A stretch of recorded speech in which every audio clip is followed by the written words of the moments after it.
Hello there and welcome. I'm so glad you found your way here tonight. Before we begin, take a moment to get comfortable. Adjust your pillow, let your body settle into whatever position feels right. There's no rush. We have all the time in the world. Where in the world are you watching from? A quiet bedroom as the evening deepens? A cozy corner where the weight of the day is finally lifting? Wherever you are, you're exactly where you need to be. Tonight we're going to explore something that changed civilization in ways most people never realize. A simple system of writing numbers in columns that gave one Renaissance family extraordinary power and helped create the modern world. We're going to discover the Medici's secret weapon, double-entry bookkeeping. It sounds technical, perhaps even dull, but I promise you it's one of the most beautiful and revolutionary ideas humans ever conceived. By the end, I think you'll see accounting not as dry columns of numbers, but as a kind of poetry, a language that allowed people to see truth where before there was only confusion. But don't worry, this isn't going to be a lecture on debits and credits. Instead, we'll move slowly and carefully through medieval Florence, through counting houses and merchant banks, through the quiet revolution that happened when someone realized numbers could balance perfectly, and, in doing so, reveal everything. We'll take our time with the ideas, the stories, the slow transformation of how humans understood wealth and business. If you drift away, that's perfectly fine. That's what we're here for. So settle in, let your shoulders drop, take a slow breath. And let's begin our gentle exploration of how accounting changed the world. Let's begin in the 13th century, when the world moved to a different rhythm than it does today. Imagine for a moment a market square in any European city, let's say Paris or Cologne or Milan. The year is 1250, give or take a decade. The square is crowded with stalls selling wool, spices, leather, wine. Merchants call out prices, customers haggle, coins change hands, silver pennies mostly, perhaps some gold if the transaction is large enough. The air smells of animals, of unwashed bodies, of bread baking somewhere nearby. Everything is face-to-face, hand-to-hand, transaction by transaction. Now here's the interesting part. How did these merchants keep track of their business? How did they know if they were making money or losing it? How did they remember who owed them payment, or to whom they owed debts? The answer is, barely, and with great difficulty. Some merchants kept what we'd call single-entry records. They might have a book, expensive because paper was costly and parchment even more so, where they wrote down transactions as they happened. Received from Johann the weaver, 20 pounds of wool, paid 3 silver marks. Simple, straightforward, but also incomplete. This entry tells you what happened, but it doesn't tell you the full story of your business. It doesn't show you if you're prosperous or heading toward ruin. It's like trying to understand a conversation when you can only hear one person speaking. Many merchants, especially those dealing in smaller trades, didn't even bother with written records. They kept everything in their heads. They memorized who owed them money, who they owed, what goods they had in inventory. This worked as long as your business was small and local. But as soon as you started dealing with multiple suppliers, multiple customers, goods in transit, payments due in the future, the system of memory broke down. Mistakes happened. Disagreements arose. Merchants might genuinely not remember the terms of a transaction made 6 months earlier.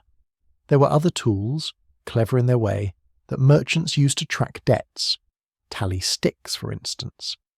These were pieces of wood with notches cut into them to represent amounts owed. You'd split the stick lengthwise. The creditor kept one half, the debtor kept the other. When the debt was paid, you'd match the sticks together to verify they fit. It was a kind of receipt, impossible to forge because the grain of the wood on each half was unique.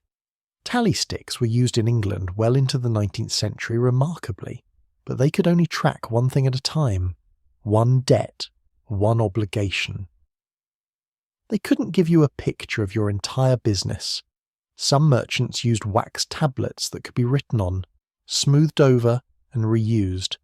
Others used chalk on slate. These were memory aids more than permanent records. The information was temporary, meant to be transferred to memory or to more permanent storage when possible. But permanent storage was expensive. Books cost money. Scribes who could write clearly cost money. Many merchants economized by keeping minimal records, trusting to memory and hope. The problem became acute when merchants died. Without clear records, how did heirs know what the business owned, what it owed, who owed it money? Families fought over estates because no one could prove what was owed. Business partnerships dissolved in acrimony because there was no clear accounting of who had contributed what, who deserved what share of profits.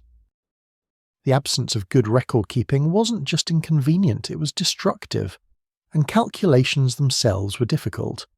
Medieval Europe used Roman numerals for most written numbers.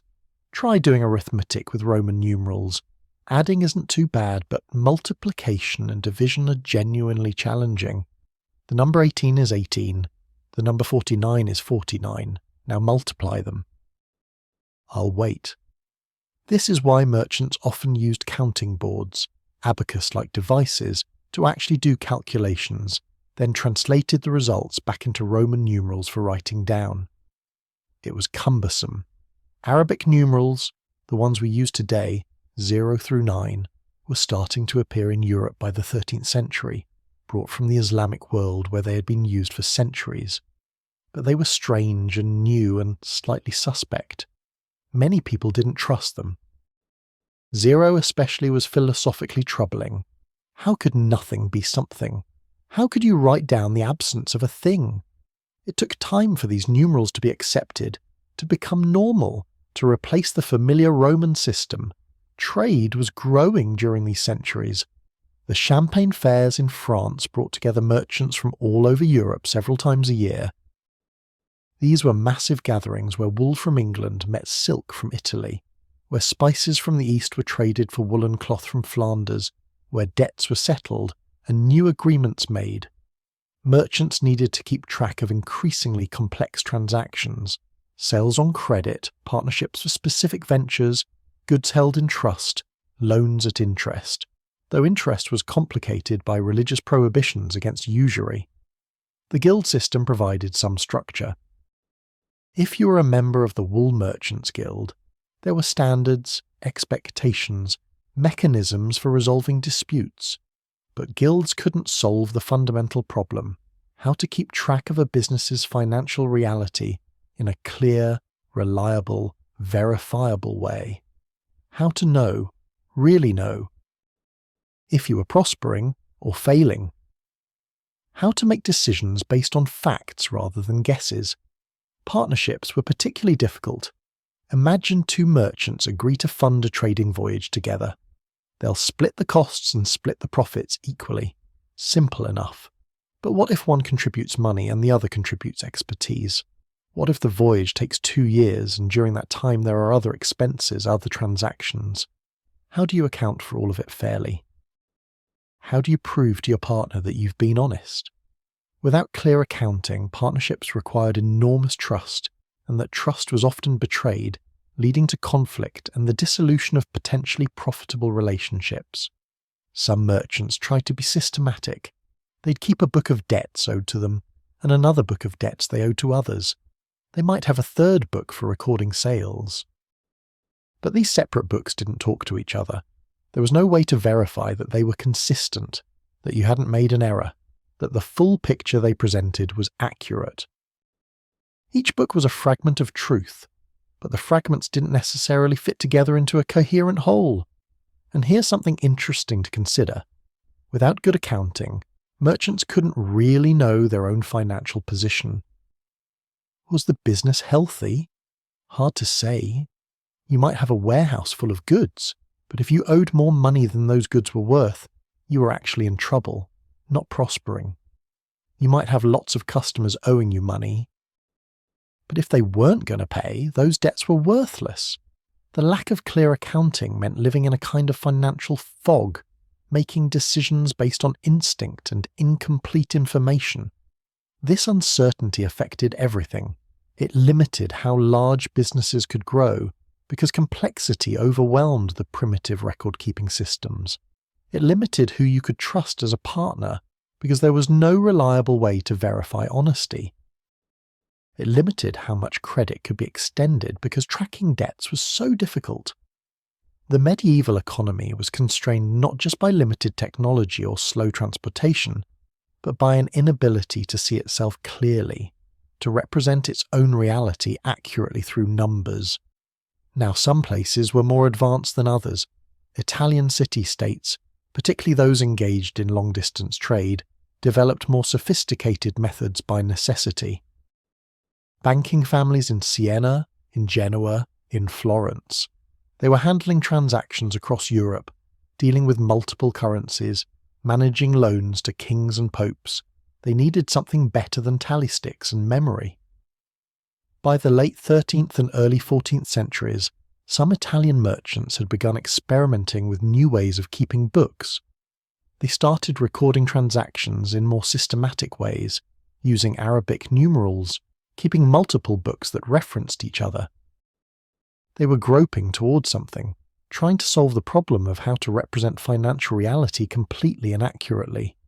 They didn't know it yet, but they were approaching one of the great intellectual breakthroughs in human history, a breakthrough that would be as important as the printing press or the scientific method in shaping the modern world. But we're not there yet. For now, picture the medieval merchant, sitting in his counting house as the sun sets, candle burning, trying to remember if the shipment of wool arrived, if the payment from that merchant in Bruges has been received, if the loan to that nobleman is likely to be repaid. He has ledgers, yes, but they're incomplete. He has memory, but it's fallible. He has intuition, but it can be wrong. He needs something better. The world needs something better. And in Florence, in the decades to come, someone, many people really, working collectively over time, would give the world that better thing. They would give us double-entry bookkeeping, and nothing would ever be quite the same again. But to understand why this mattered so much, to appreciate the revolution that was coming, we needed to see the world before, the confusion and fog, the limitation and uncertainty. Let that world settle in your mind for a moment. A world of markets and merchants and money, but without a clear way to see the truth of any of it. A world waiting, though it didn't know it, for a new way of thinking about wealth and business and numbers. Let's turn our attention now to Florence, because Florence is where our story really begins to take shape. Picture the city as it existed in the year 1300, not yet the Florence of Michelangelo and the Medici dukes, but already a place of remarkable energy and ambition. Florence sits in the heart of Tuscany, along the Arno River, surrounded by hills covered with olive groves and vineyards. The city itself is walled, compact, dense with people and activity. Towers rise above the red-tiled roofs. Wealthy families build them as symbols of power and as fortifications in the constant feuds that plague the city. The cathedral, not yet crowned with Brunelleschi's magnificent dome, dominates the skyline. Streets are narrow, winding, often muddy or dusty depending on the weather. The smell of tanning leather from the workshops along the Arno mingles with the scent of cooking and the ever-present odour of human waste. It's a medieval city, which means it's crowded, smelly, periodically swept by disease, and absolutely vibrant with commerce. Why Florence? Why did this particular city become the birthplace of modern banking and accounting? The answer lies in a combination of geography, politics, and an almost accidental economic specialization that would make Florence wealthy beyond the dreams of its founders. Florence had no port. It was landlocked, unlike Venice or Genoa. It had no great natural resources, no mines full of silver or gold. What it had was wool, or rather, what it had was the ability to transform wool into finished cloth of extraordinary quality. Florentine merchants imported raw wool from England, particularly from the Cotswolds, where sheep produced wool with long, fine fibres. This raw wool arrived in Florence dirty and rough, Then began a process of remarkable complexity and skill. The wool was washed, beaten, combed, spun into thread. The thread was woven into cloth. The cloth was fulled, pounded in water with fuller's earth or urine to map the fibres together. It was stretched on great wooden frames called tenters to dry evenly. It was brushed to raise the nap, then sheared to create a smooth surface. Finally, it was dyed using expensive dyes, brilliant reds from kermes insects, deep blues from indigo, purples from rare mollusks. The result was cloth of such quality, such rich colour, such fine texture, that it commanded premium prices across Europe.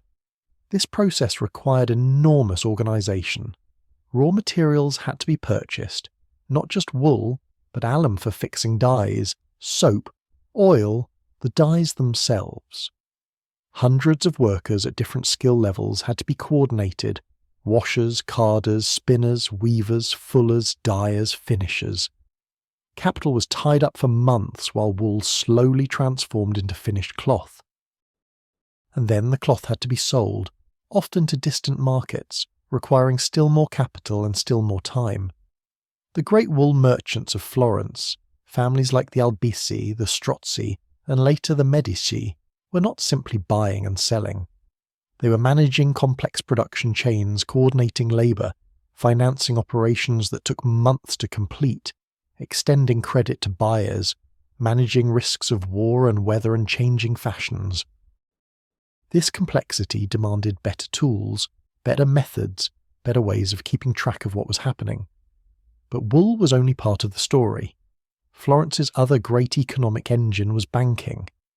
And here's where things get interesting, because banking and cloth production were intimately connected. Think about it this way. Florentine merchants were buying wool in England and selling finished cloth in France, in Flanders, in the German states, even as far as the Eastern Mediterranean. These transactions crossed borders, involved different currencies, required moving money over long distances. How do you pay for wool in England when your money's in Florence? How do you collect payment for cloth sold in Bruges? Physically transporting gold and silver was dangerous. Bandits haunted the roads, storms sank ships, and even if the money arrived safely, there were taxes and fees at every border. The solution was letters of credit and bills of exchange. These were essentially paper promises that money would be paid in one place, in exchange for money received in another. A Florentine merchant could give gold florins to a banker in Florence and receive a letter of credit payable in London. He'd present this letter to the banker's correspondent in London and receive English pounds sterling. No gold had to travel the dangerous roads. The transaction happened on paper. But this system required trust. The correspondent in London had to believe the letter of credit was genuine. The original banker in Florence had to trust that his correspondent wouldn't simply pocket the money and disappear. As the network of commerce expanded, as transactions became more complex, this web of trust needed to be supported by something more solid than personal relationships. It needed clear records, reliable accounting, ways of verifying that everyone was doing what they promised. Florence's banking families emerged from the wool trade. Successful merchants accumulated capital from cloth production and began offering banking services, holding deposits, making loans, facilitating international payments. By the early 14th century, Florence was home to some of the most important banks in Europe. The Bardi and Peruzzi families operated the two largest banks, with branches across Europe. They were bankers to kings and popes. Edward III of England borrowed enormous sums from them to finance his wars, the beginning of the 100 Years' War between England and France. The papacy, which collected revenues from across Christendom, used Florentine bankers to manage and transfer these funds. The scale of operations was enormous. The Bardi Bank at its peak had branches in dozens of cities and employed hundreds of people, and then, in the 1340s, both banks collapsed. Edward III, having borrowed hundreds of thousands of gold florins, simply refused to repay. He defaulted on his debts, leaving the Bardi and Peruzzi banks with massive losses they couldn't absorb. The banks failed. Thousands of depositors lost their savings. The Bardi and Peruzzi families were ruined. The collapse sent shockwaves through Florence's economy. Other banks failed in sympathy. Credit dried up. Unemployment soared in the wool industry as merchants couldn't finance production.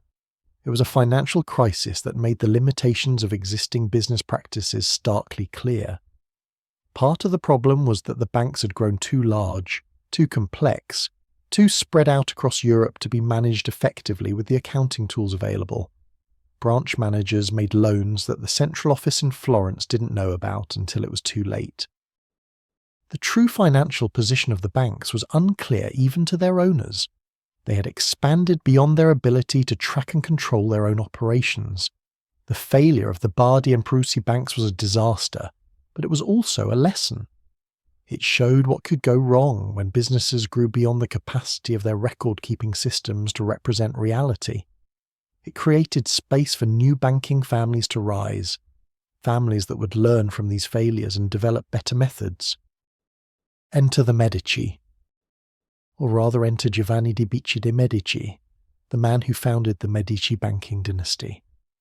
Giovanni was born in 1360 into a family that was respectable, but not particularly wealthy or powerful. The Medicis were members of Florence's merchant class, but not among the city's elite. Giovanni worked for a bank as a young man, learning the business from the inside. In 1397, he opened his own bank in Florence, with a branch in Rome. It was a modest beginning. Many banks were opening and closing in those years. Most left no trace in history. But Giovanni's bank would be different. What made it different wasn't any single revolutionary innovation. Giovanni was cautious, conservative, careful. He avoided the kind of risky loans to monarchs that had destroyed the Bardi and Peruzzi banks. He focused on the papacy, which was a more reliable debtor, and on profitable but safer activities like facilitating international trade for merchants. He kept his operations smaller, more manageable, more clearly under his control. But he also did something else. Something that doesn't appear in dramatic form in the historical records, but which was absolutely crucial.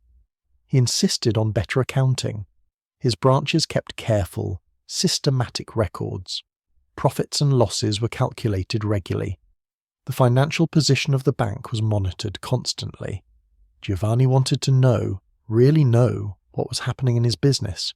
He wanted truth, not guesses. We don't know exactly when the Medici Bank fully adopted double-entry bookkeeping. The earliest surviving Medici account books that clearly use the system date from around 1430, during the time of Giovanni's son Cosimo. But the principles were likely being used earlier, perhaps in Giovanni's time, perhaps even before. The system was emerging gradually in Florence, spreading from bank to bank, from merchant to merchant as people recognized its power. What we do know is that by the 1420s and 1430s, when Cosimo de' Medici took over the bank after his father's death, the Medici Bank was using sophisticated accounting methods that gave it enormous advantages over competitors. The bank had grown to have branches across Europe, in Rome, Venice, Geneva, Bruges, London, Avignon. Each branch operated with significant independence, yet the central office in Florence maintained clear oversight and control. How was this possible? How could Cosimo know what was happening in distant cities, whether branch managers were making good decisions, whether the bank as a whole was prosperous or in danger? The answer was accounting. Specifically, double-entry bookkeeping applied systematically across the entire organisation. Every branch kept detailed records using the same methods. These records were sent regularly to Florence, where they could be consolidated, analysed, compared. For the first time in history, a far-flung commercial enterprise could see itself clearly, could understand its own financial reality with precision and confidence. Let's paint a picture of what this looked like in practice. Imagine you're in the Medici Bank's headquarters in Florence, in a building near the Piazza della Signoria. The year is 1435. Cosimo de' Medici, now the most powerful banker in Europe, sits in his office reviewing reports from the bank's branches. On his desk are ledgers from London, from Bruges, from Venice. Each ledger shows with perfect clarity the financial position of that branch. He can see what loans have been made, what deposits received, what profits earned, what expenses incurred. He can verify that the numbers balance, that nothing has been hidden or misrepresented. He can make decisions based on facts. This clarity, this ability to see truth through numbers, was the Medici secret weapon. Other banks might be larger in terms of absolute capital, but no other bank had the same clear vision of its own operations, and that vision made all the difference. The florin, Florence's gold coin, had become one of the most trusted currencies in Europe. First minted in 1252, it contained a consistent amount of pure gold, 54 grains, about 3.5 grams. Because Florence maintained the purity and weight of the florin rigorously, it became accepted across Europe as a reliable store of value and medium of exchange. When contracts specified payment in florins, everyone knew exactly what that meant. This monetary stability, combined with the banking expertise of Florentine families, made Florence the financial capital of Europe despite its relatively small size. The city itself was governed by a complex republican system, with power theoretically distributed among the guilds and various councils. But in practice, wealthy families like the Medici wielded enormous influence. Cosimo would eventually become the de facto ruler of Florence, though he held no official title. He preferred to work behind the scenes, using his wealth and his bank's connections to shape politics. This required careful management, careful judgment, careful attention to resources and risks. Again, good accounting was essential. Cosimo needed to know what he could afford to spend on political influence, what resources he had available, what the financial implications of various choices might be. The Medici Bank wasn't just a business. It was an institution that helped define what business could be. It showed that commerce could operate across vast distances with clarity and control. It demonstrated that financial operations could be managed systematically using written records that represented truth. It proved that accounting, far from being a boring necessity, was actually a powerful tool that enabled entirely new possibilities. Around the same time, other Italian cities were developing similar practices. Venice, Florence's great rival, had merchants and bankers who were equally sophisticated. The Venetian government itself kept detailed accounts using double-entry methods. The Genoese, the Milanese, the merchants of Siena and Pisa, all were part of this gradual revolution in how business was conceived and practiced. But Florence, and the Medicis in particular, became the symbol of this new way of doing business. They became fabulously wealthy, not through conquest or inheritance, but through commerce and finance managed with skill and precision.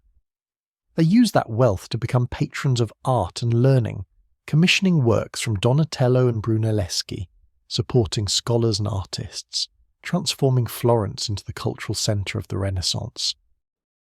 The money that paid for Botticelli's paintings and Michelangelo's sculptures came from banking profits, and those profits were made possible by accounting practices that allowed the Medicis to manage their far-flung empire effectively. There's a deep connection here between the Renaissance in art and the revolution in accounting. Both represented new ways of seeing, new methods of representing reality with greater accuracy and clarity. Just as artists were developing perspective to show three-dimensional space on two-dimensional surfaces, accountants were developing methods to represent the multi-dimensional reality of business operations on the two-dimensional surface of a ledger page. Both required discipline, system, careful attention to rules and methods. Both produce beauty through order. As we move forward, as we begin to explore exactly how double-entry bookkeeping worked and why it mattered so much, keep this picture of Florence in your mind. A city of marble and wool, of bankers and artists, of commerce and culture intertwined. A place where people were trying to see clearly, to represent truth accurately, to build systems that worked across time and distance. The Medicis were part of this world. shaped by it, and in turn shaping it. They didn't invent double-entry bookkeeping, but they perfected it, applied it, proved its worth. They made it the foundation of their power, and in doing so helped create the modern world. Let that image rest for a moment. Cosimo at his desk, ledgers spread before him, the numbers telling him truths about distant cities, about money moving through invisible networks, about an empire built on information and trust, and the simple beauty of balanced books. Now we come to the heart of our story, to the beautiful, elegant system that changed everything.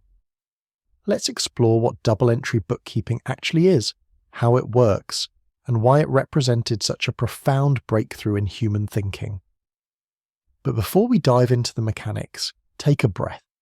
This might sound technical, and perhaps you're already feeling your attention starting to drift. That's perfectly fine. The beauty of this system isn't in memorizing rules or formulas, it's in understanding the basic insight, the fundamental shift in perspective it represented.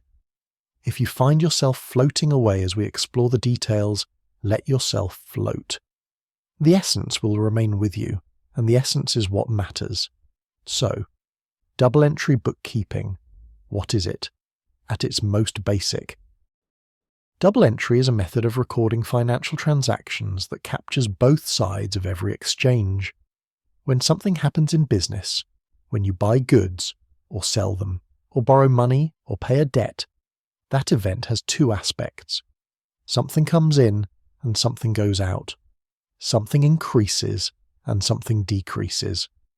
Double entry accounting recognizes both aspects and records them both, creating a complete picture of what happened. Let's start with a simple example.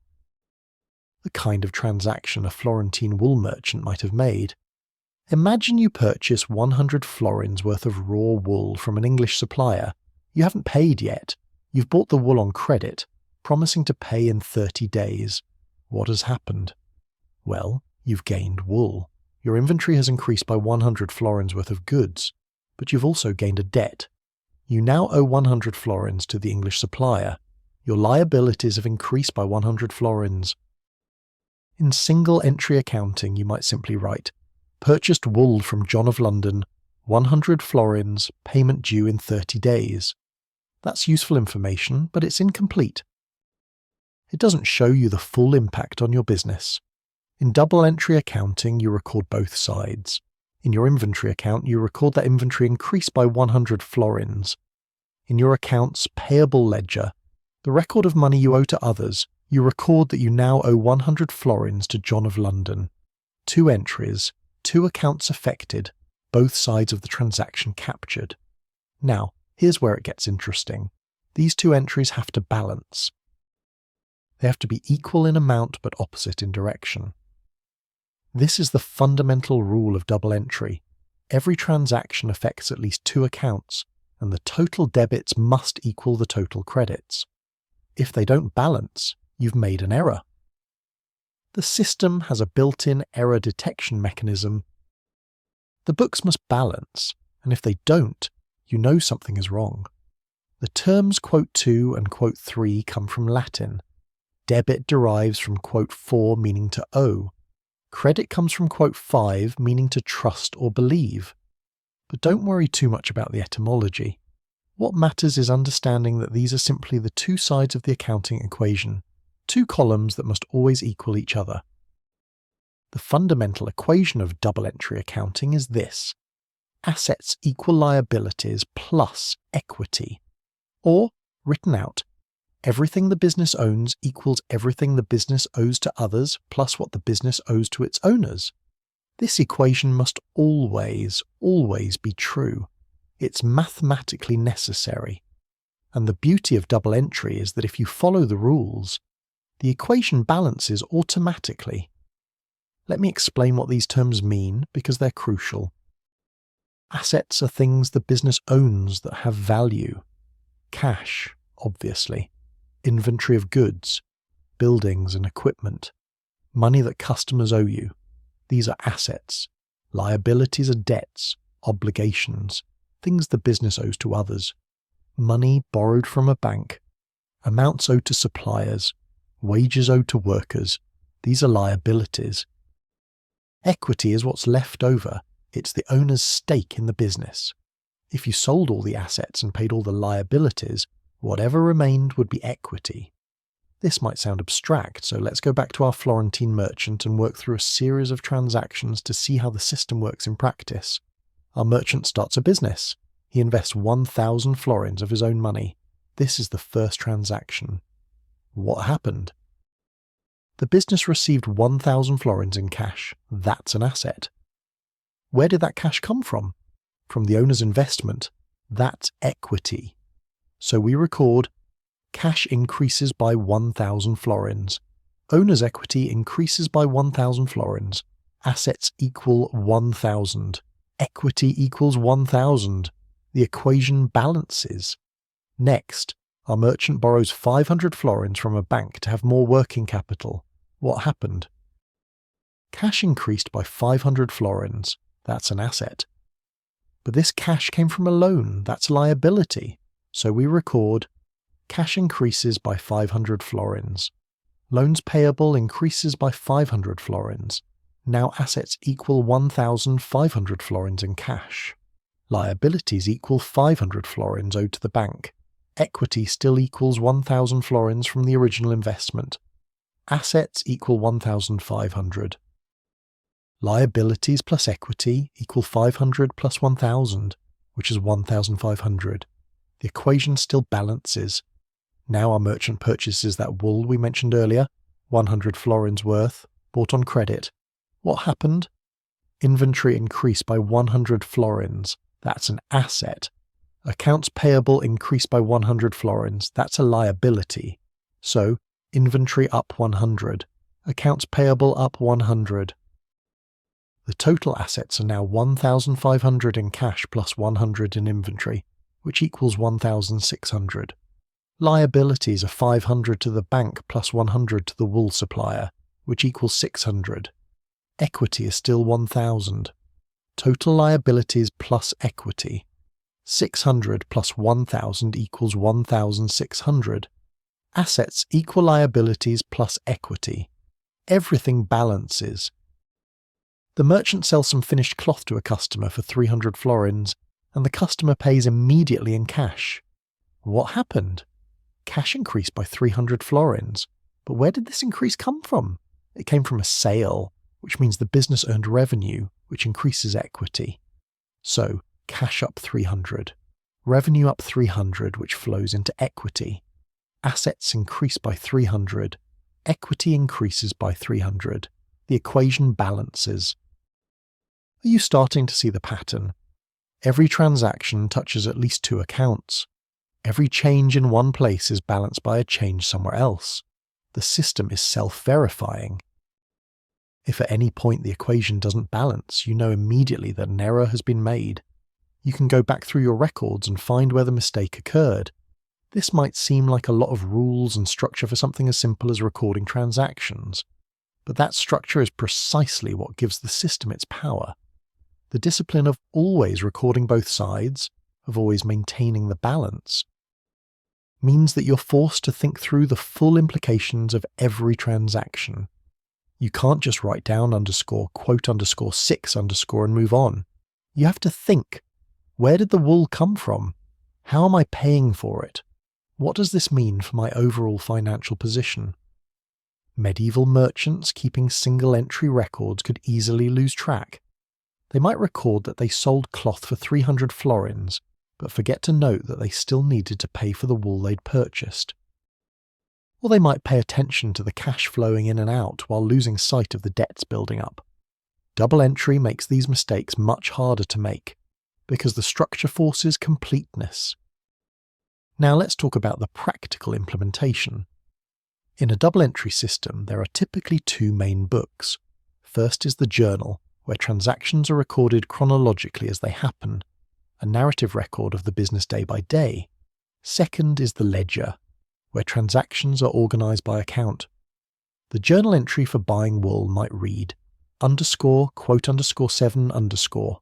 Then this transaction would be posted to two places in the ledger, to the inventory account showing the increase in wool, and to the accounts payable account showing the debt to John. At regular intervals, perhaps monthly, perhaps quarterly, the merchant would prepare what's called a trial balance. This is simply a list of all the accounts and their current balances. If the system has been used correctly, the total of all debit balances will equal the total of all credit balances. If they don't match, there's an error somewhere. The trial balance is the moment of truth, the test that reveals whether the books are in order. From the trial balance, you can prepare financial statements that show the health of the business. A balance sheet shows assets, liabilities, and equity at a specific point in time. A snapshot of the business's financial position. A profit and loss statement shows revenues and expenses over a period of time, whether the business made money or lost money. These statements, derived from the double entry records, give owners and managers information they need to make decisions. This system was emerging in Italy during the 14th and early 15th centuries, developed collectively by many merchants and bookkeepers whose names we'll never know. It spread through practice and observation. One merchant would see another's methods and adopt them. But the system wasn't formally codified, wasn't written down in a comprehensive way until 1494.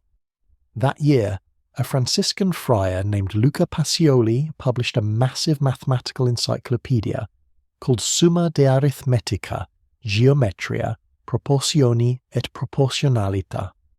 It was printed in Venice, one of the early products of the printing press, which had only been invented in Europe a few decades earlier.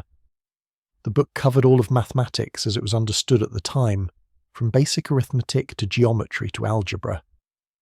But buried within this enormous work was a section, about 30 pages long, titled underscore, quote underscore 8 underscore, details of calculation and recording. This section described double-entry bookkeeping as it was practiced by Venetian merchants. Pacioli didn't claim to have invented the system. He was quite clear that he was describing existing practice. But his description was the first printed account of double-entry methods, and it was remarkably complete and clear. He explained the fundamental principles, described how to set up books, gave examples of various types of transactions, discussed how to handle special cases and complications. Pacioli's book spread the knowledge of double entry across Europe. It was written in Italian, not Latin, which made it accessible to merchants rather than just scholars. It was printed, which meant it could be reproduced and distributed far more widely than hand-copied manuscripts. Within decades, translations appeared in other languages. German merchants learned the Venetian method. English merchants adopted it. The Spanish took it to the New World. Double-entry bookkeeping became the standard way that serious businesses kept their records. Luca Pacioli himself is an interesting figure.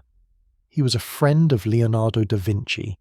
They collaborated on a book about proportion and perspective in art. Pacioli was a mathematician who saw beauty in the elegance of numerical relationships. He appreciated double-entry bookkeeping not just as a practical tool, but as an intellectually satisfying system. The fact that the books always balanced, that there was a mathematical perfection to it, pleased his mathematical sensibilities. There's something almost spiritual about the double-entry system if you think about it in the right way. It assumes that the universe of business transactions is orderly, comprehensible, balanced. For every action there is an equal and opposite reaction. Newton would later express this as a law of physics, but it's also true in accounting. Nothing appears from nowhere. Nothing disappears into nothing. Everything is conserved, tracked, balanced. The system reflects a worldview that values truth, transparency, accountability. Of course, as we'll discuss later, the system could be manipulated. People could lie in their books, could hide transactions, could create false records. Double-entry bookkeeping made fraud harder but didn't eliminate it. What it did do was establish a standard for what truthful accounting should look like. It created expectations. It provided a framework within which honest business could be conducted and verified. The psychological impact of double-entry bookkeeping is worth considering. Before this system, a merchant's sense of whether business was going well or poorly was largely intuitive, based on how much cash seemed to be flowing through, and whether the warehouse seemed full or empty. It was a gut feeling more than a calculated knowledge. Double entry changed that. Now you could know, with numerical precision, whether you were making a profit. You could calculate your net worth. You could track trends over time. Business became less a matter of instinct and more a matter of analysis. This shift enabled a different kind of business planning. You could set goals based on actual financial data. You could compare the performance of different branches or different products. You could identify which activities were profitable and which weren't. Decision-making became more rational, more informed. Of course, good judgment was still essential. Numbers can't tell you everything, can't predict the future, can't account for factors that aren't easily quantified, but they could tell you where you stood. And that was immensely valuable. The discipline of double entry also changed how people thought about business ownership. When your personal finances and your business finances are muddled together, as they often were in medieval commerce, it's hard to know whether the business itself is healthy or whether you're just spending less personally. Double entry encouraged a clear separation. The business was an entity with its own assets and liabilities. You might own it, but it was distinct from you. Your investment in the business was equity, a claim on the business, but not the same as the business itself. This conceptual separation would eventually lead to the idea of corporations as legal entities distinct from their owners, but that development was still centuries away. For now, in 15th century Florence, the important shift was simply recognizing that business operations could and should be tracked separately from personal affairs. The beauty of the system lies in its completeness. When properly implemented, double entry captures everything. Cash transactions, credit transactions, assets, liabilities, revenues, expenses.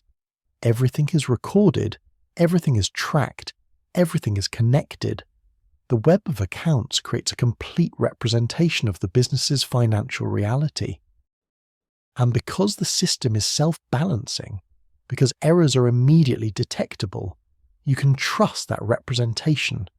The books, if honestly kept, tell the truth. Let that idea settle for a moment.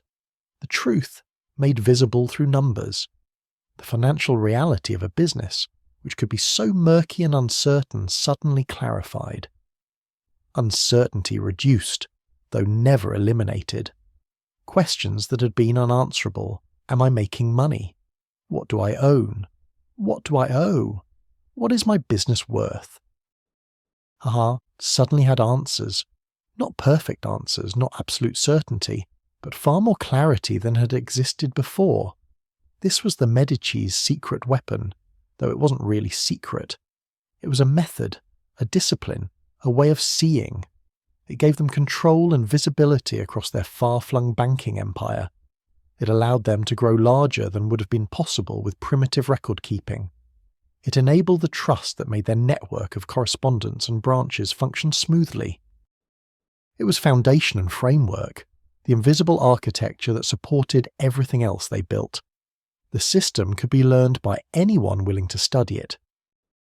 Pacioli's book made it accessible, and yet, like many things that are simple to understand but difficult to execute perfectly, double-entry bookkeeping rewarded discipline and attention to detail. The Medicis had both. They applied the system rigorously.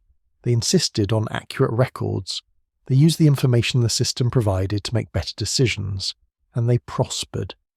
As we prepare to move forward, to see how the Medici structured their bank and used double entry to manage it, hold this understanding in your mind. Double entry bookkeeping was a language for describing financial reality with precision and completeness. It was a tool for seeing truth. And once you could see truth clearly, once you could represent the complex web of transactions and obligations accurately, you could do things that had been impossible before. You could build businesses of unprecedented scale and complexity. You could operate across continents. You could plan, analyze, learn. improve. The Florentine merchants who perfected this system didn't think of themselves as revolutionaries. They were just trying to keep better track of their wool and their florins. But in doing so, they created something that would reshape civilization. Numbers, balanced and beautiful, revealing truth where before there had been only confusion and guesses. Let that thought rest gently in your mind as we continue our journey. Now let's see how the Medici Bank actually used this elegant system to build and manage an empire that stretched across Europe, because understanding the theory is one thing, but seeing it applied in practice, that's where the true genius becomes visible.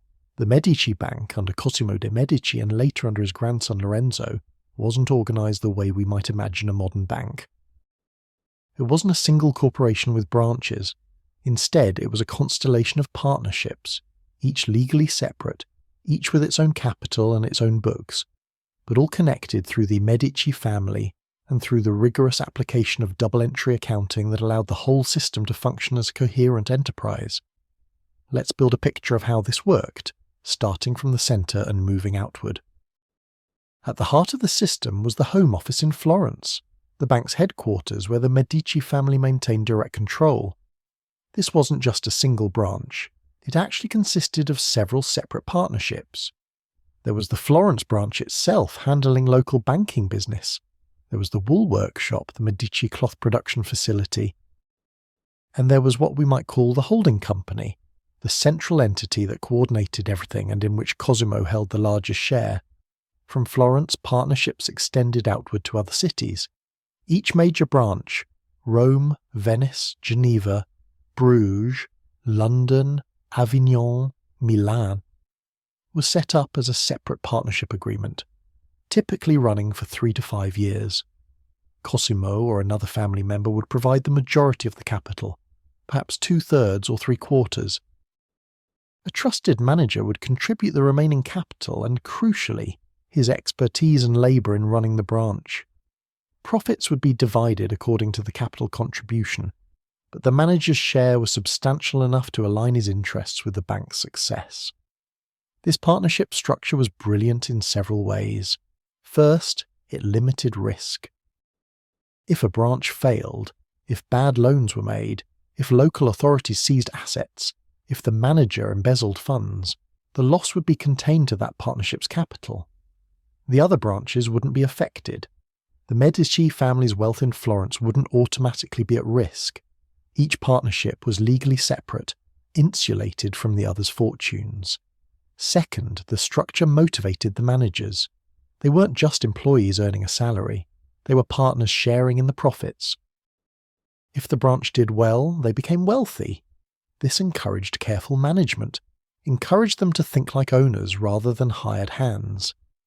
And because the partnerships were renewed every few years, poor performance meant you might not be renewed. The structure created accountability. But here's the challenge. How do you maintain control and oversight across this dispersed network of legally separate entities? How does Cosimo in Florence know what's happening in the London branch, run by a manager hundreds of miles away who has substantial autonomy? This is where double-entry bookkeeping became absolutely essential. Every branch maintained its books using the same double-entry system. The specific accounts might vary. The London branch dealt with English pounds while the Venice branch worked in Venetian ducats, but the fundamental structure was identical. Assets, liabilities, equity, debits and credits. The same logic, the same discipline, the same self-balancing perfection. At regular intervals, each branch would prepare financial statements and send them to Florence. These weren't just casual updates.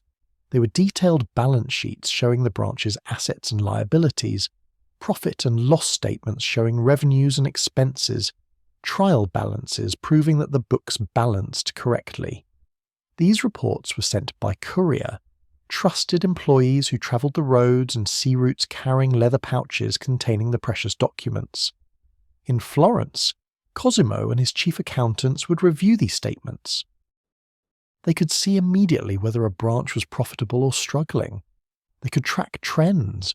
Was the Rome branch becoming more or less profitable over time? Were expenses rising faster than revenues in Bruges? Was the London branch maintaining adequate cash reserves? The accounting reports answered these questions with numerical precision, but the system went deeper than just receiving reports. The Florence office maintained what we'd now call consolidation accounts. They tracked the overall position of the entire Medici banking network.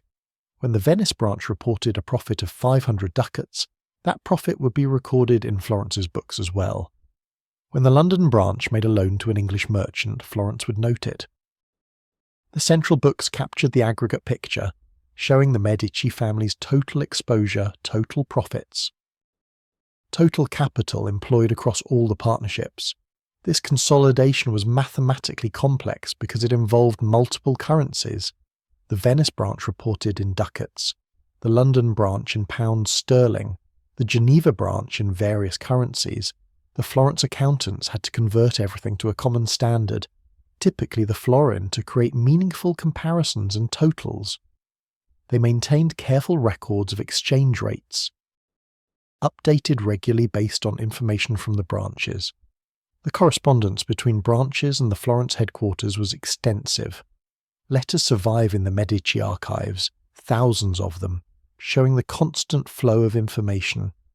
Managers in distant cities would write detailed letters explaining transactions, seeking guidance on policy questions, reporting on local conditions. Cosimo would respond with instructions, approval or disapproval of proposed loans, questions about specific entries in the accounts. Consider a specific example of how this worked in practice. The Medici Bank had a particularly important branch in Rome, because the papacy was a crucial client. The Pope collected revenues from across Christendom, tithes, fees, taxes on church property. These revenues came in many different currencies and needed to be transferred to Rome. The Medici Bank facilitated this. A church official in England would pay pounds sterling to the Medici London branch. The London branch would then issue a bill of exchange payable in Rome. The church official would send this bill to Rome, present it to the Medici Rome branch, and receive papal florins. No actual gold had to travel from England to Italy. The transaction happened on paper, through the Medici network. But tracking these transactions required careful accounting. When the London branch received £100 sterling from the church, they had liability. They owed that value to the Rome branch, which would ultimately pay out the equivalent in florins. In London's books, cash up £100. Due to Rome branch, up £100 worth of florins at the current exchange rate. In Rome's books, once they received notice of the transaction, due from London branch, up £100 equivalent. When they actually paid out the florins, cash down, due from London, down. Every transaction created entries in multiple sets of books, and all these entries had to reconcile. The Florence office tracked all of this. They knew how much the London branch owed to Rome, how much Venice owed to Geneva, how much any branch owed to or was owed by any other. They could see the flow of funds through the network, and because it was all recorded using double-entry methods, they could verify that everything balanced, that no money had gone missing in the complex web of interbranch transactions. This visibility gave Cosimo something that no other banker of his era possessed: real-time knowledge of his empire's financial health. Well, not quite real-time, there were delays for couriers to travel, but far closer to real-time than anyone else achieved. He could make decisions based on actual data rather than guesses. He could allocate capital efficiently, moving resources from branches that had excess funds to branches that had profitable lending opportunities. The partnership agreements themselves were carefully structured and documented. When a partnership was formed or renewed, a detailed contract was drawn up specifying each partner's capital contribution, their share of profits, the duration of the partnership, the procedures for dissolving it, the authority and responsibilities of the managing partner. These contracts reference the accounting. Profits would be calculated according to double-entry books kept in such and such manner. Capital accounts would be maintained showing each partner's stake.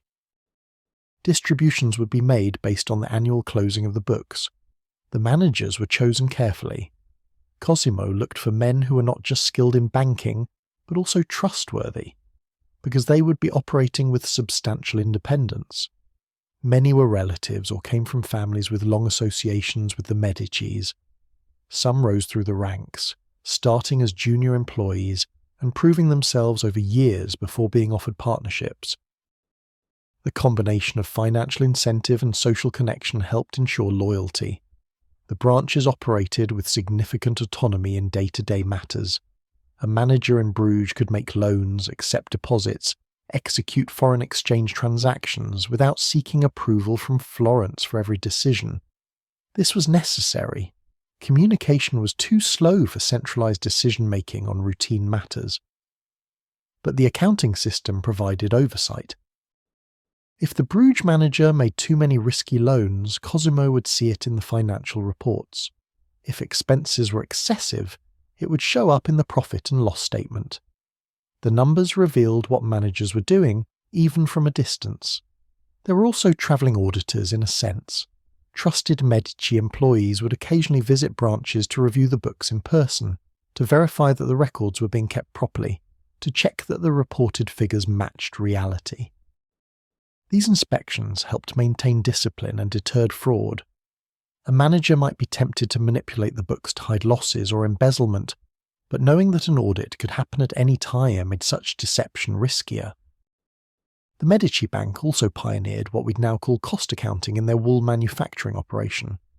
The process of transforming raw wool into finished cloth involved many stages, each with its own costs. There was the initial purchase of raw wool, then costs for washing, combing, spinning, weaving, fulling, dyeing, finishing. The Medicis tracked these costs carefully, allocating them to specific batches of cloth. They could calculate exactly how much it cost to produce a particular type of fabric, which allowed them to price it appropriately and know whether they were making a profit. This seems obvious now, but it was sophisticated for the time. Many manufacturers had only a vague sense of their costs. They knew what they paid for raw materials and what they paid workers, but they didn't systematically track how these costs related to specific products. The Medicis did, and this gave them an advantage in a competitive market. The accounting books themselves were physical objects that required care and security. They were large volumes, bound in leather, with pages of rag paper. Expensive materials representing months or years of detailed entries made in careful handwriting. These books were valuable as records and also as proof in case of disputes. They were kept in locked chests when not in use.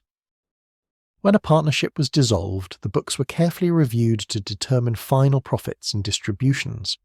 The Medici system wasn't perfect. There were failures and frauds. Some managers made poor decisions despite the oversight. Some partnerships lost money. The London branch, in particular, struggled at times. The manager there, a man named Gerosso de Pigli, made large loans to English nobles who proved unable or unwilling to repay. The losses were substantial. But because of the partnership structure, these losses didn't destroy the entire bank. The London branch's capital was lost, but the other branches continued operating. What's remarkable is how the accounting system made these problems visible. Cosimo could see that London was struggling because the financial reports showed mounting bad debts, declining profits, deteriorating asset quality. He could make informed decisions about whether to provide more capital, whether to replace the manager, whether to close the branch entirely. Without clear accounting, he might have kept pouring money into a failing operation out of ignorance. The Medici Bank at its height in the mid-1500s had branches in 8 major European cities, plus the Florence headquarters. It employed hundreds of people. It managed capital measured in hundreds of thousands of florins, a vast sum for that era. It facilitated trade across Europe, financed wool production, underwrote insurance, managed papal finances, made loans to nobles and merchants and cities. The complexity was enormous, and it all depended on accounting. on the discipline of recording every transaction twice, of balancing the books, of preparing accurate financial statements, of communicating financial information across distances, of maintaining standards and consistency. Remove the accounting system, and the Medici Bank would have been unmanageable. Cosimo couldn't have been in 8 cities at once. He couldn't have tracked hundreds of loans and deposits and foreign exchange contracts in his head. He needed the numbers, needed the books, needed the truth that double-entry bookkeeping provided. The profits from this empire were substantial. In a good year, the Medici Bank might earn 10 to 15,000 florins in profit, equivalent to several $1 million in modern terms. These profits made the Medici family one of the wealthiest in Europe. They used this wealth in many ways. They built palaces, they commissioned art, they gave to charity, they lent money to Florence's government, they funded political allies. The wealth enabled power, and the power protected the wealth. But perhaps the most enduring use of Medici wealth was as patrons of the Renaissance. The art and architecture they commissioned, works by Donatello, Filippo Brunelleschi, Fra Angelico, Botticelli, Michelangelo, these became treasures of human culture. The Medici Chapel, the Medici Palace, the churches and libraries they built or funded, these still stand in Florence, still inspire visitors from around the world. This cultural legacy was financed by banking profits, and those banking profits were made possible by accounting. There's a beautiful circularity to it.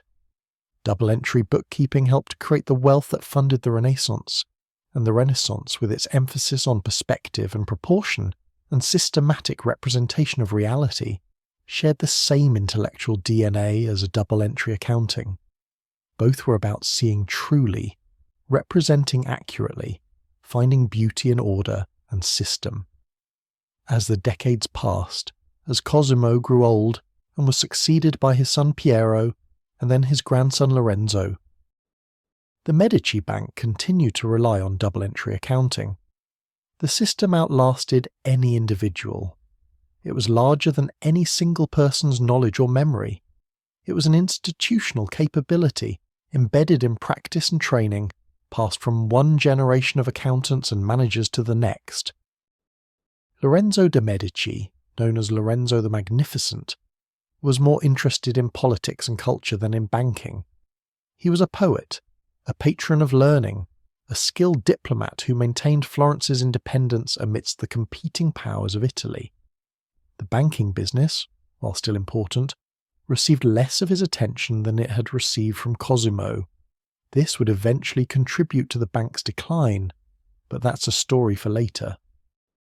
For now, in the mid to late 1400s, the system that Cosimo had perfected continued to function, continued to generate wealth, continued to prove the power of clear accounting. Let the image settle in your mind. The web of partnerships, the flow of information on parchment and paper, the books balanced to perfection in Florence and Rome and Venice and London and Bruges and Geneva, numbers telling truths across distances.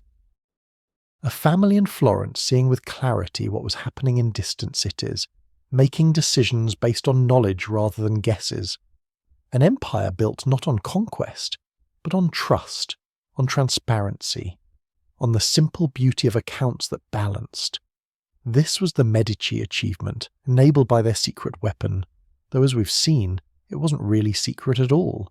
It was method, discipline, the patient application of a brilliant system, and it changed what was possible in commerce forever. We've explored how double-entry bookkeeping worked and how the Medicis used it to manage their banking empire. Now let's consider something even more profound. What this system revealed about business itself, how it changed the way people thought about wealth and profit and risk. Because double-entry bookkeeping wasn't just a better method of record keeping, it was a new way of seeing economic reality. Before double-entry, the concept of profit was surprisingly vague. A medieval merchant might have a general sense that business was going well or poorly, but calculating actual profit was difficult. You knew what you paid for goods and what you sold them for. But what about all the other expenses? What about goods still in inventory? What about debts owed to you that might never be collected? What about the gradual wearing out of equipment and buildings? These complications made it hard to say definitively whether you'd made money in any given period. Double entry changed this by making profit visible and calculable with precision. At the end of an accounting period, say a year, you could prepare a profit and loss statement that captured all revenues and all expenses. Sales of cloth, so many florins. Cost of raw wool, so many florins. Wages paid to workers, so many florins. Rent for the workshop, so many florins. When you subtracted all expenses from all revenues, what remained was profit. Or if expenses exceeded revenues, you had a loss. The number was right there, unambiguous, verifiable. This clarity transformed business decision-making. You could compare one year to another. You could identify which products or activities were profitable and which weren't. You could set goals based on actual historical performance. The vagueness and guesswork that had characterized earlier commerce gave way to numerical precision. But profit and loss statements revealed something even more fundamental: the distinction between capital and income. Before double entry, merchants often conflated the two. Money coming in was good, money going out was bad. And that was about as sophisticated as the analysis got. But double entry forced a clearer understanding. Consider, if you start a business with 1,000 florins and at year's end you have 1,200 florins, have you made money? It depends. If that 1,200 florins is all in cash, sitting in your vault, then yes, you've made a profit of 200 florins. But what if you spent some of that initial capital on inventory that you still own? What if you lent money to customers who haven't paid yet? What if you bought equipment for the business? These are all assets, not expenses. The double entry system distinguishes clearly between spending money to acquire assets, which doesn't reduce profit, and spending money on expenses, which does. This distinction seems obvious to us now, but it was genuinely subtle. When a Florentine wool merchant purchased raw wool, was that an expense or an asset acquisition? The answer is, it's an asset acquisition. The wool has value. You own it. Yes, you spent cash, but you exchanged that cash for something of equivalent value. The transaction doesn't make you poorer. Only when you actually process and sell the wool, and if you sell it for less than what it cost you to buy and process it, do you incur a loss. Double entry accounting made this clear by tracking assets separately from expenses. When you bought wool, your inventory account increased while your cash account decreased. Both are assets. The total assets stayed the same. No profit or loss occurred. Only when you sold the wool did profit or loss materialize, the revenue from the sale minus the cost of the wool and the processing expenses. This clarity about profit enabled the calculation of return on capital, a concept that became central to capitalism. If you invested 1,000 florins in a business and earned 100 florins profit in a year, that's a 10% return on your capital. You could compare this to other possible investments. If you could lend money to the government at 8% interest, or invest in a different business earning 12%, you could make rational choices based on the numbers. Before double entry, these comparisons were nearly impossible to make with confidence. You might have a sense that one business was better than another, but you couldn't quantify it precisely. The lack of clear profit calculation meant investment decisions were based largely on intuition and habit rather than analysis. The balance sheet, the statement of assets, liabilities, and equity at a point in time, revealed something equally important: net worth. This is the value of what the business, or person, actually owns after all debts are paid.